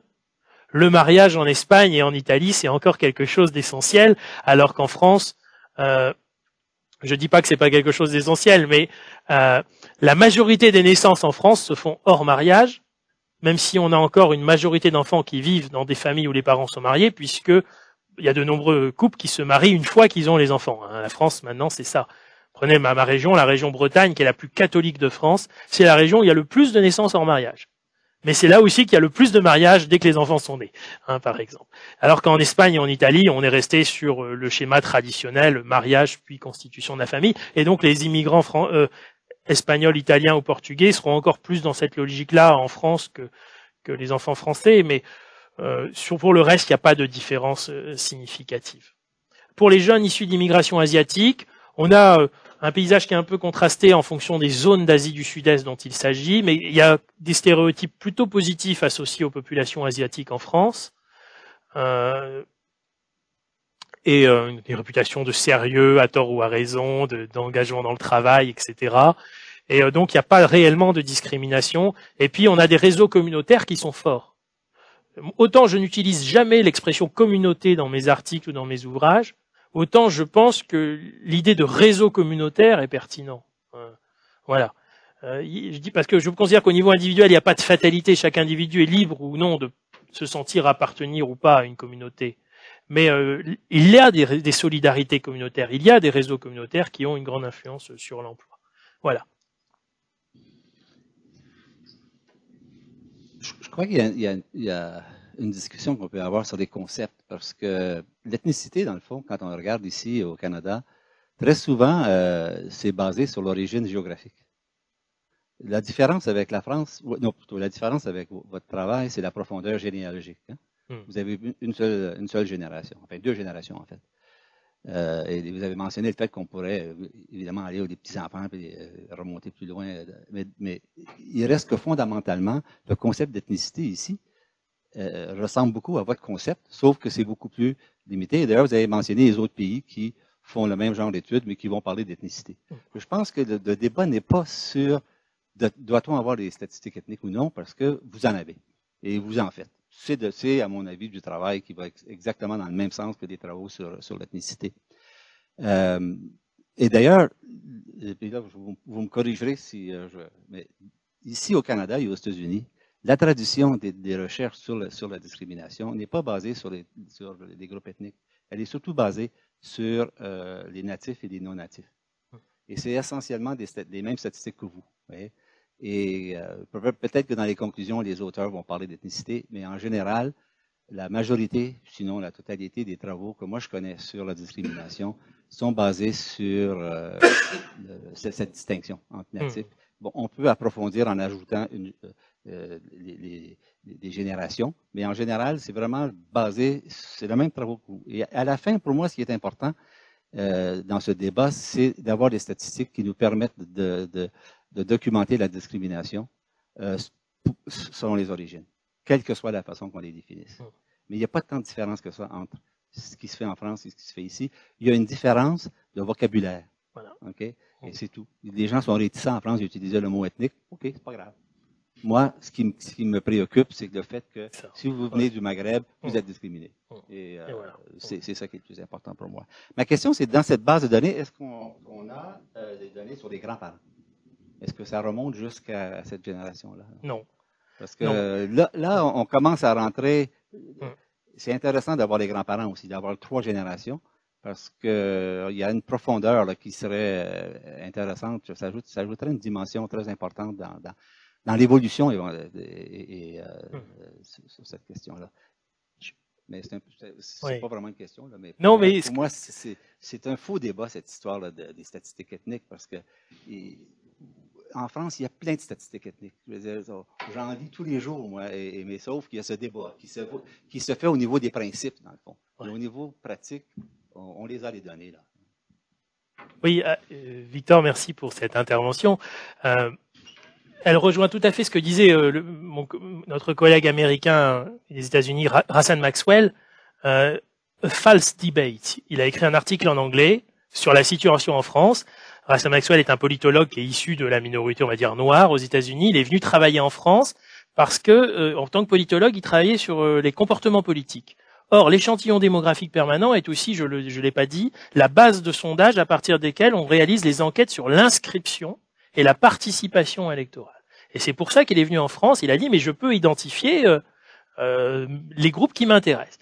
En même temps, il me dit, c'est vrai que c'est pas la variable ethnique telle que je l'ai aux États-Unis ou telle que je peux l'avoir en Grande-Bretagne. Et pour les petits enfants, donc comme on n'a pas les données sur les grands-parents, il y a un problème. Mais quand même, fondamentalement, sur les immigrants devenus français qui peuvent s'inscrire et voter, et sur leurs enfants, j'ai les données qu'il me faut. Je peux faire la même chose qu'aux États-Unis et la même chose qu'en Grande-Bretagne. Et quelque part, j'en arrive même à comprendre pourquoi, dans la situation française actuelle, c'est pas possible de créer la catégorie ethnique, mais utilisons les données qui existent et ça permet plutôt de faire la même chose. Et moi, c'est ça. Moi, je suis convaincu que les discriminations existent. Et si je me suis intéressé par ce sujet, c'était par solidarité vis-à-vis des gens en tant que citoyens qui étaient discriminés. Mais je me suis dit, soit je perds 20 ans à demander la création des statistiques ethniques, soit je me mets au travail avec les données existantes. Et en produisant ça, je vais peut-être contribuer à ce qu'il y ait des politiques publiques qui soient créées. Et c'est le cas. Il y a 20 ans, il y avait 10 procès par an seulement pour discrimination sur le marché du travail ou dans le logement en France. L'an dernier, on a dû arriver à 13 ou 14 000 procédures judiciaires qui ont été lancées. Bien sûr, c'est insuffisant parce qu'il y a des millions d'immigrants et qu'il y a sans doute des centaines de milliers de cas de discrimination. Mais on est passé de rien à des dizaines de milliers de procédures.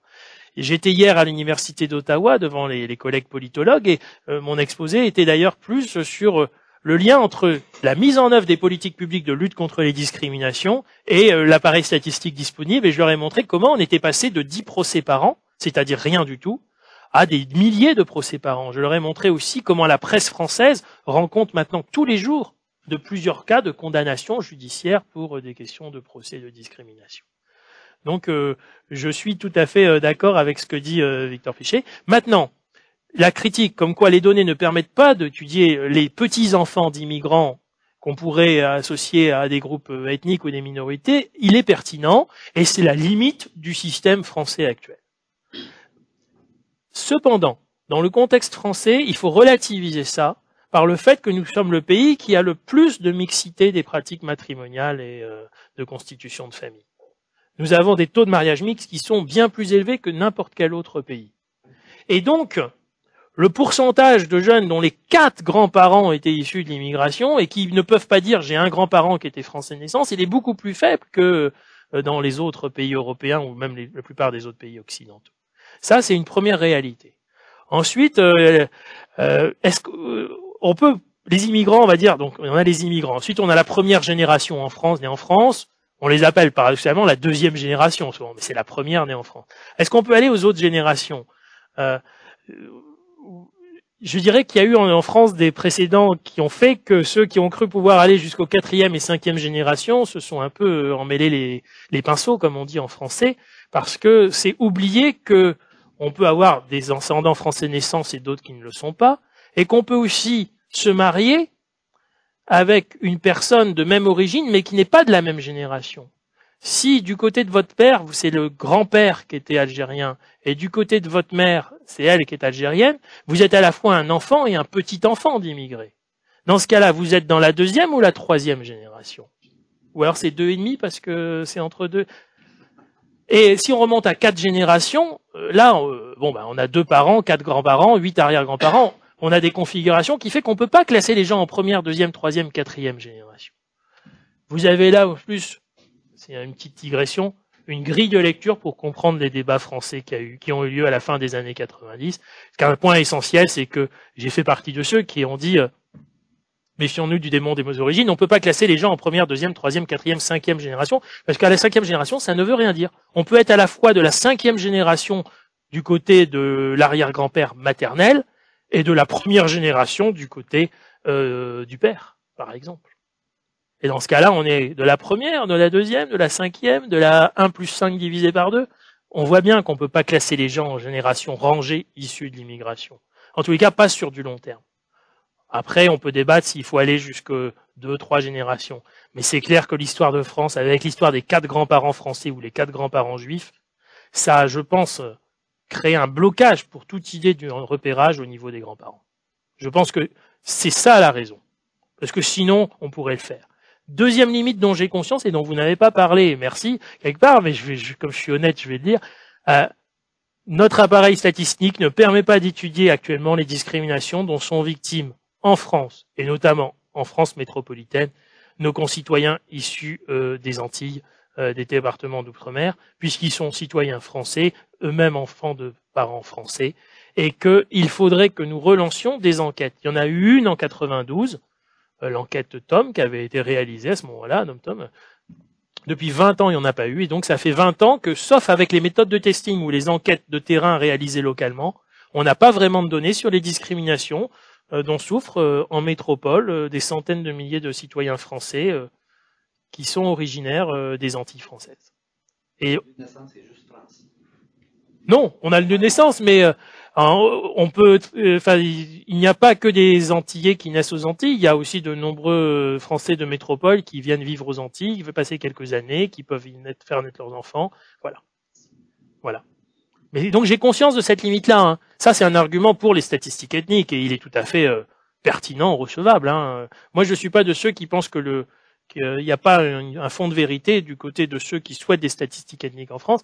Je souhaite simplement que réciproquement, les chercheurs qui veulent des statistiques ethniques en France comprennent qu'il y a des recherches sur les discriminations aujourd'hui en France et qu'elles sont relativement comparables à ce qui existe au niveau des standards internationaux.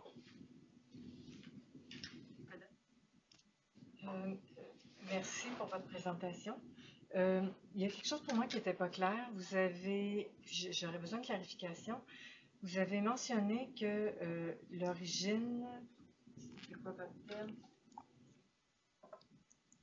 que c'était plutôt le poids du diplôme des parents, le statut socio-économique des parents qui influençait le niveau de diplomation des immigrants plutôt que, je ne sais plus si je dois dire origine ethnique ou un autre terme, mais est-ce que l'origine, le diplôme des parents, le statut socio-économique des parents, est-ce que c'est pas aussi lié à l'origine ethnique des parents? Ce qui fait que, est-ce qu'il n'y a pas une corrélation ici qui disparaît? Et quand vous me dites c'est plutôt le diplôme des parents et le statut socio-économique qui influent. J'ai un petit malaise et peut-être qu'il y a quelque chose dans votre méthode, dans votre modèle ou dans votre méthodologie qui fait qu'on est certain de ce que vous dites, ça m'échappe. Mais il me semble que tout ça est corrélé et que d'affirmer que l'origine ethnique ou un autre terme qui pourrait, ça influence sur... comprenez-vous ce que je veux dire? Oui, tout à fait. C'est pour ça que j'avais cru utile de préciser que c'est pas parce que je disais ce que j'avais dit que je pensais qu'il n'existait pas des phénomènes sociaux, une réalité sociale massive qui est que la majorité des enfants d'immigrés ont du mal à accéder à l'enseignement supérieur. Non, mais ça s'explique essentiellement par les milieux sociaux modestes, la faible diplomation des parents, et que c'est pas l'origine en tant que telle qui est explicative de cette difficulté. Donc, c'est clair que si on prend l'ensemble des jeunes issus de l'immigration maghrébine, on va trouver qu'ils sont moins souvent bacheliers, moins souvent étudiants, moins souvent avec une licence ou une maîtrise, un master, comme on dit maintenant en France, puisqu'on dit master, on dit plus maîtrise, par exemple. Mais c'est pas l'origine en tant que telle qui explique cette différence. Mais en même temps, moi je dis que ça crée une représentation sociale et une réalité sociale qui fait que la majorité des personnes issues de cette origine sont dans une situation plus difficile. Voilà. Alors, il y a eu trois grandes études finalement sur ce sujet-là en France. Il y a eu l'étude de Louis-André Vallée et Jean-Paul Caille, la première, à partir des panels du ministère de l'Éducation nationale. Ils ont conclu que les enfants d'immigrés en France réussissaient mieux que les enfants dont les parents étaient français de naissance à milieu social équivalent. Le problème, c'est que cette idée de milieu social équivalent tempère beaucoup la pertinence, on va dire, d'observation macro de la chose. Mais il est clair que des enquêtes montraient que les attentes des parents immigrés vis-à-vis du système éducatif sont plus fortes que les attentes des parents français. Il y a une attente plus forte des parents immigrés vis-à-vis du système éducatif français que des parents français. Mais ces données ont été contestées. Comme quoi ils réussissaient mieux, les enfants d'immigrés. Il y a eu l'enquête MGIS de l'INED, faite par Michel Tribala. Elle a conclu à une moins grande réussite des enfants d'immigrés à milieu social équivalent. Et puis, il y a eu mes recherches, ma thèse, et moi je me suis retrouvé dans la position de celui qui était au milieu, et qui disait c'est ni meilleur, ni moins bon, j'obtiens des résultats comparables. Une fois que je neutralise ni diplôme de la mère, ces catégories socio-professionnelles des parents, diplôme du père, ancienneté de la présence en France, taille de la fratrie, j'obtiens des résultats comparables. Et je vous dis, il y a eu un débat entre une chercheuse qui disait qu'il réussissait moins bien, un chercheur qui disait que c'était comparable, et deux chercheurs qui disaient que c'était mieux, à milieu social équivalent pour les enfants d'immigrés. En réalité, c'est relativement comparable, mais la structure sociale est telle que la dominante, c'est bien sûr une réussite globale qui est moins bonne, et que la population perçoit comme telle. Voilà. Mais si on raisonne sur les probabilités individuelles à caractéristiques équivalentes, il n'y a pas de pénalité ethnique en termes de niveau atteint, mais j'ai relativisé aussi en disant que selon les filières d'orientation par secteur, il fallait relativiser. J'espère que j'ai été un petit peu plus clair sur le sujet, voilà. Avant de passer à l'autre question, je voulais juste vérifier si à Québec, on n'aurait pas une question. Peut-être un petit commentaire. Bon, d'abord, je vous remercie pour la présentation. Est-ce que vous m'entendez bien? Oui, très bien. Simplement pour vous signaler, là, dans le cadre de travaux assez récents qui sont à apparaître toujours dans le cadre du programme de recherche population et histoire sociale de la Ville de Québec, là, que certains collègues à Montréal connaissent déjà très bien. On s'est attardé récemment à savoir ce qui pouvait expliquer, par exemple, le fait de demeurer dans le territoire de la Ville de Québec durant une certaine période de temps. Là, on a utilisé les données des recensements relativement anciens, de 1871 à 1911. Et à travers ces travaux-là, l'un des meilleurs prédicteurs du fait de demeurer à Québec ou de quitter le territoire de la ville sur l'ensemble de la période ou aux séquences de 10 ans qu'on a analysées, c'est souvent l'origine ethno-religieuse qui est apparue comme l'un des meilleurs facteurs prédicteurs, tout ça. Donc, évidemment, tout ça est lié à une conjoncture économique assez bien connue et documentée à l'époque. Mais je voulais simplement vous signaler ça au passage, là, parce que je trouve que c'est un peu en lien avec le type de travaux que vous avez menés. Alors, je vous remercie. Merci pour votre remarque. Et je prends bien note de ce qui se fait parce que je suis de ceux qui pensent qu'il est important que nos recherches s'enrichissent par-delà l'Atlantique et en tenant compte à la fois de nos traditions nationales, régionales, méthodologiques, mais je suis très attaché à ce qu'on puisse, lorsqu'on travaille sur un sujet, intégrer les travaux sur des sujets semblables, similaires, qui sont menés ailleurs, car c'est un enrichissement, et c'est aussi une certaine manière d'être au-delà simplement de la valorisation de ses propres travaux, mais de les inscrire dans le panorama, et moi j'y suis très sensible en tous les cas. Merci pour votre remarque. Et je regrette de pas, je suis à la fois content d'être à Montréal et je regrette aussi de pas être à Québec, bien entendu. Donc, à distance, je vous salue. Merci. Moi, j'ai une question. C'est sur l'implication des nouveaux fichiers et des nouveaux recensements annuels, des nouvelles enquêtes sur le recensement annuel par rapport. Vous avez donné quelques implications sur la base de données que vous avez utilisée. Mais moi, je voudrais savoir s'il n'y aura pas une implication vraiment plus grande sur l'étude de l'immigration, parce que même si dans les zones rurales, on a 100% de personnes, selon la définition tous les 5 ans, oui. que vous avez donnée de l'immigration, c'est-à-dire une personne qu'on ne retrouve pas dans 2 recensements consécutifs, mais est-ce qu'on pourra continuer à faire des études sur l'immigration, par exemple, des études plus récentes? Ça, c'est ma question. Non. Je pense que ce qui est triste, c'est que pendant les 30 ans où on aura eu les données qui permettaient de le faire, on l'aura pas forcément beaucoup fait. Et maintenant qu'on n'a plus les données, on pourra plus du tout le faire. J'espère néanmoins que pour l'histoire démographique de la France, quelqu'un, peut-être que j'en ferai partie dans les années à venir, essaiera au moins de reconstituer sur l'ensemble de la période pour laquelle on a les données, l'ensemble des vagues sur les périodes 62, 68, 68, 75, 75, 82, 82, 90, 90, 99. Déjà, au moins pour l'histoire, on aura ça. Et puis, je suis interrogatif sur ce qu'on va pouvoir faire avec la nouvelle base. Mais je dirais que ce que j'ai présenté là, chômage, discrimination, je pense qu'on pourra on pourra trouver quelques milliers de personnes, mais on aura des effectifs moins importants. Donc là, l'intérêt, c'était que j'arrivais à des niveaux de significativité statistique élevés, vu la taille de l'échantillon. Avoir 15 000 enfants d'immigrés sur 15 générations, 1000 par génération, ça voulait dire 200 jeunes Algériens de même année de naissance pour les hommes et pour les femmes, pour les Marocains, pour l'Afrique subsaharienne et tout. C'était des effectifs tels que je pouvais vraiment représenter des choses, avec en plus un lissage sur moyenne mobile 2 ou 3 ans, on obtenait des graphiques d'une très belle régularité, alors que maintenant on aura un échantillon plus petit. On pourra sans doute traiter les mêmes thèmes, mais pas avec la même finesse et la même précision.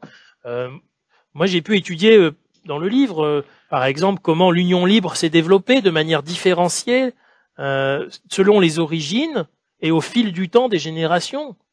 Je pense que ça on pourra plus. Parce que les effectifs seront trop faibles. Maintenant, l'INSEE a quand même développé des travaux à partir de l'ensemble du recensement.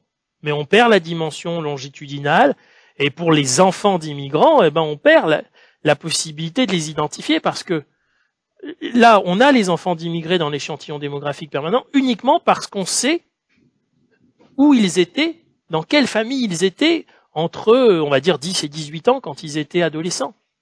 Et c'est grâce à ça qu'on a les informations sur ce qu'était l'emploi, le diplôme du père, de la mère, le nombre de frères et sœurs et tout.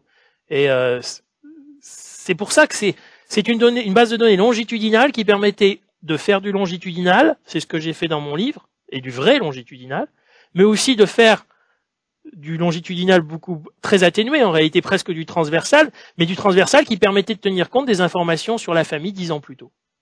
Et c'était ça l'intérêt de l'EDP aussi. Il garde un intérêt parce que je pense qu'il y aura des choses intéressantes qui seront faites, mais on n'aura pas les mêmes effectifs.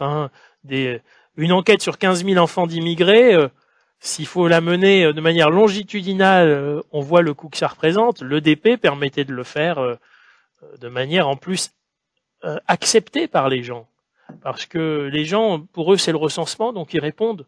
parce qu'ils sont obligés de répondre au recensement. En France, c'est une obligation. Alors que toute autre enquête, c'est facultatif. J'ai pas donné les taux effectifs de réponse aux enquêtes dont j'ai parlé, MGIS et Théo, mais comme ce sont pas des enquêtes associées au recensement, mais des enquêtes facultatives, le taux de réponse est beaucoup plus bas. Pour parler concrètement, l'échantillon d'enfants d'immigrés de l'enquête MGIS en 1992, c'est plus de 20% de refus de réponse ou de gens qui n'ont pas rendu le questionnaire, ce qui veut dire par rapport à la population initiale, c'est seulement 59% des gens présents 15 ans plus tôt pour lesquels on avait un questionnaire rempli. Moi, j'étais à 74%. La différence entre le 59 et le 74, c'est l'effet enquête facultative et acceptabilité des questions. Le recensement repose sur des questions de grande acceptabilité, sinon ces questions ne seraient pas dans le recensement. Alors que dans une enquête facultative, on pose des questions qui sont moins acceptables, et en plus l'enquête est facultative. Voilà comment on est arrivé à une enquête MGIS où sur 100 enfants d'immigrés présents en 1975, on en interroge que 59 en 1992. Alors que l'échantillon démographique permanent, sur les 100 de 1975, il en retrouvait 82 en 82 et 75 en 90. C'est la question de l'attrition dans les enquêtes longitudinales, c'est une question essentielle, plus globalement, bien sûr. Moi, j'avais peut-être une petite faire un parallèle peut-être parce que les questions d'origine ethnique, la question elle est posée ici maintenant dans l'enquête nationale des ménages puisque le formulaire long du recensement a été transformé en enquête volontaire, mais la proportion est telle de gens qui se disent canadiens que la question est devenue beaucoup moins utile qu'elle l'était et on est obligé justement d'avoir recours aux variables sur le lieu de naissance et le lieu de naissance des parents, qu'on a d'ailleurs ajouté justement pour cette raison-là dans le recensement, pour être capable d'atteindre les groupes qu'on veut atteindre. Donc, dans le fond, on revient à une situation qui est un petit peu semblable. Je voulais quand même établir un parallèle pour dire qu'il y a quand même un peu le même genre on pourrait l'analyser de toutes sortes de façons, mais de réaction finalement à des questions de ce type-là pour toutes sortes de raisons. Qui nous ramène un peu dans la même situation. Mais ceci dit, il y a quand même des variables qui nous permettent d'identifier avec tous les travers que ça comporte, les minorités visibles, et qui là, à ce moment-là, nous placent dans une meilleure position que vous l'êtes en France, par exemple, pour la population des Antilles, qu'on pourrait vouloir distinguer selon d'autres critères. Ben là, à ce moment-là, on a dans le recensement canadien une question qui permet peut-être d'être un petit peu plus précis quant à ces... Ouais. Ce que vous dites est très intéressant. Ce qu'on constate, c'est qu'il y a des situations relativement diversifiées. Si on regarde l'Europe, la moitié des pays d'Europe ont des statistiques ethniques, l'autre moitié n'en a pas. Parmi ceux qui n'en ont pas, il y a ceux qui font comme les Pays-Bas et qui reconstituent un peu a posteriori une labellisation ethnique, sans avoir posé les questions. Et puis, il y a des pays pour lesquels il n'est pas envisageable. L'Italie fonctionne sur le système français. Il n'y a pas de variables et de statistiques ethniques en Italie. C'est une république qui s'inspire de ce que fait la France et de fait, voilà, on a une grande diversité. Il y a des domaines où on peut progresser, la France. Dans le domaine des langues, par exemple, il y a eu des progrès, mais on peut encore progresser pour mieux connaître tout ce qui est relatif aux pratiques langagières, aux langues parlées. Mais la France a pour l'instant pas ratifié la Charte européenne des langues minoritaires, et donc il est très délicat encore aujourd'hui de demander dans certaines enquêtes des questions sur la langue. Mais petit à petit, les choses évoluent.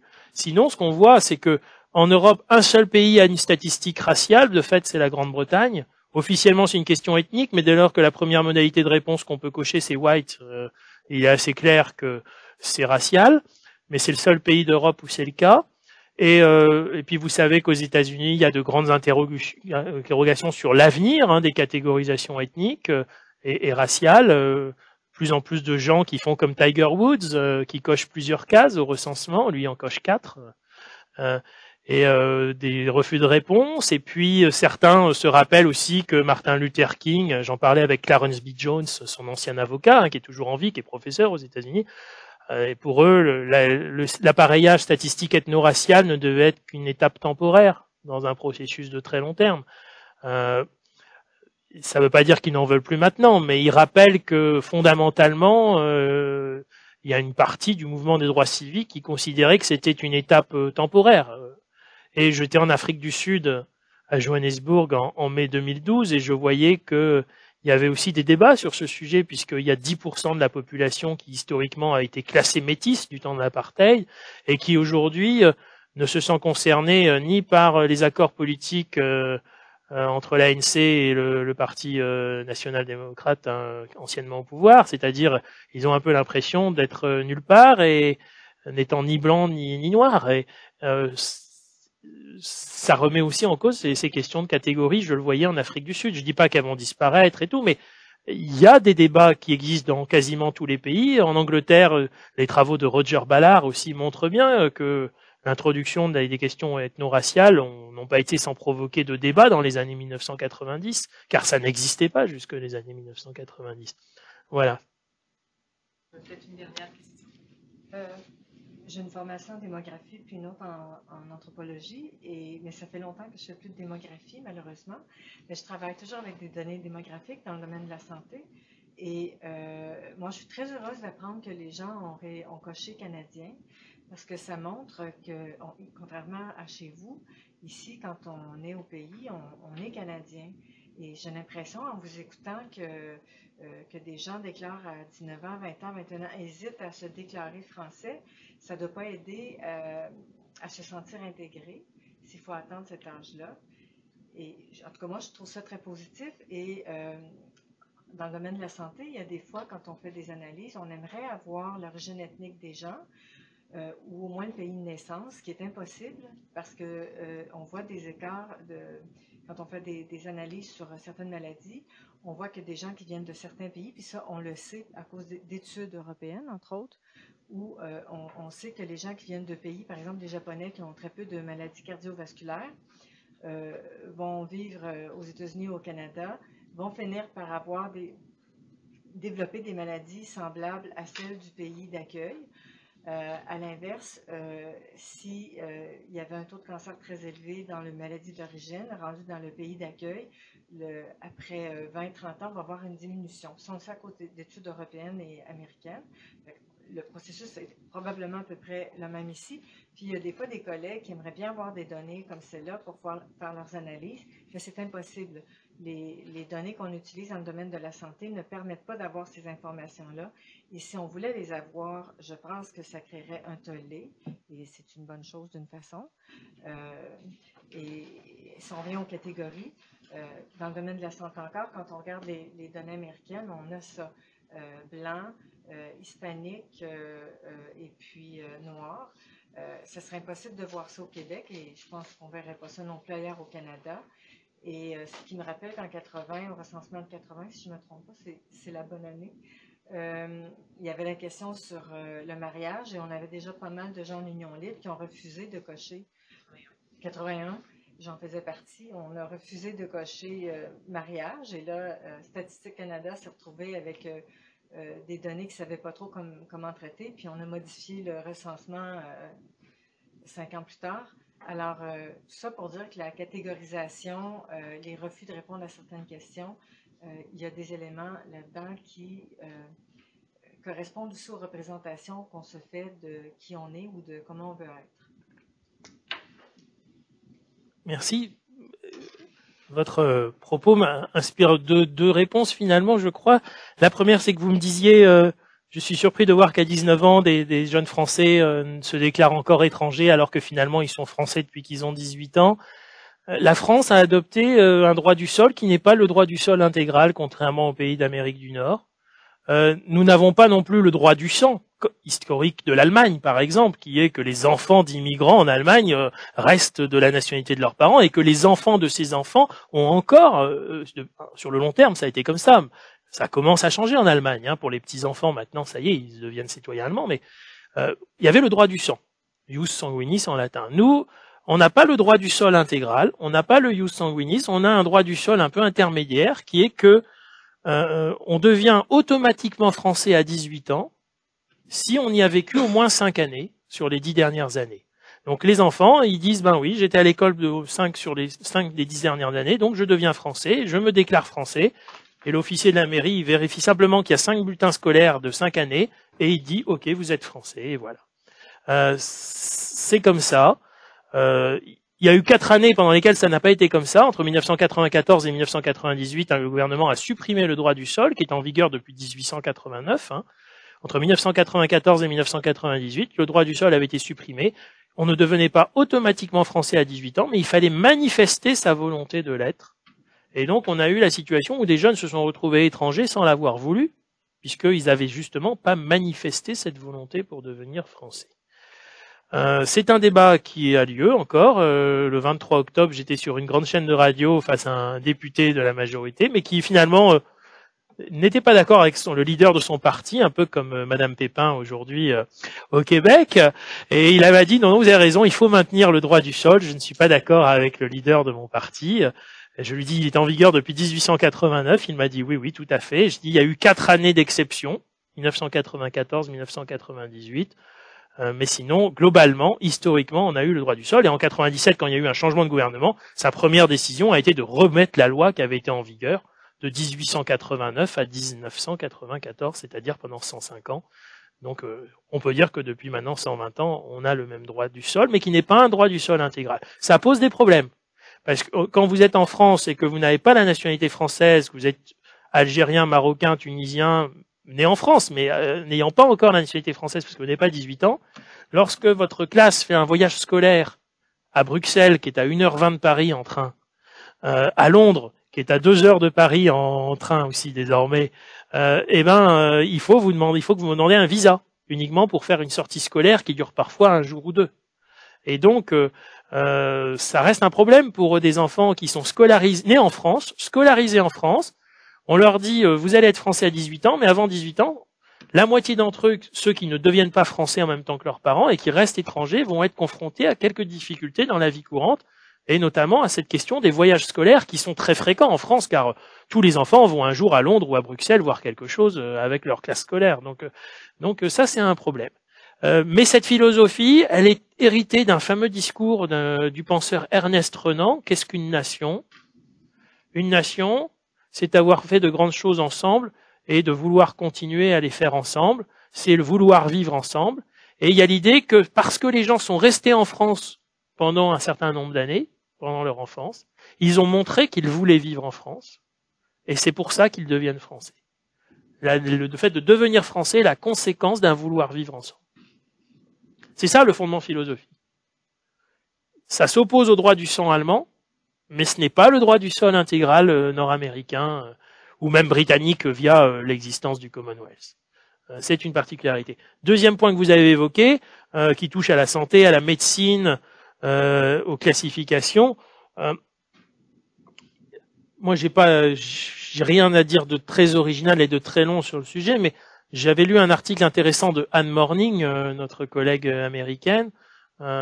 Il est clair qu'il y a un business de l'ethnic ancestry, comme elle disait, et que au-delà des questions de protection de la personne, de privé, il y a aussi d'énormes enjeux économiques derrière ces catégorisations.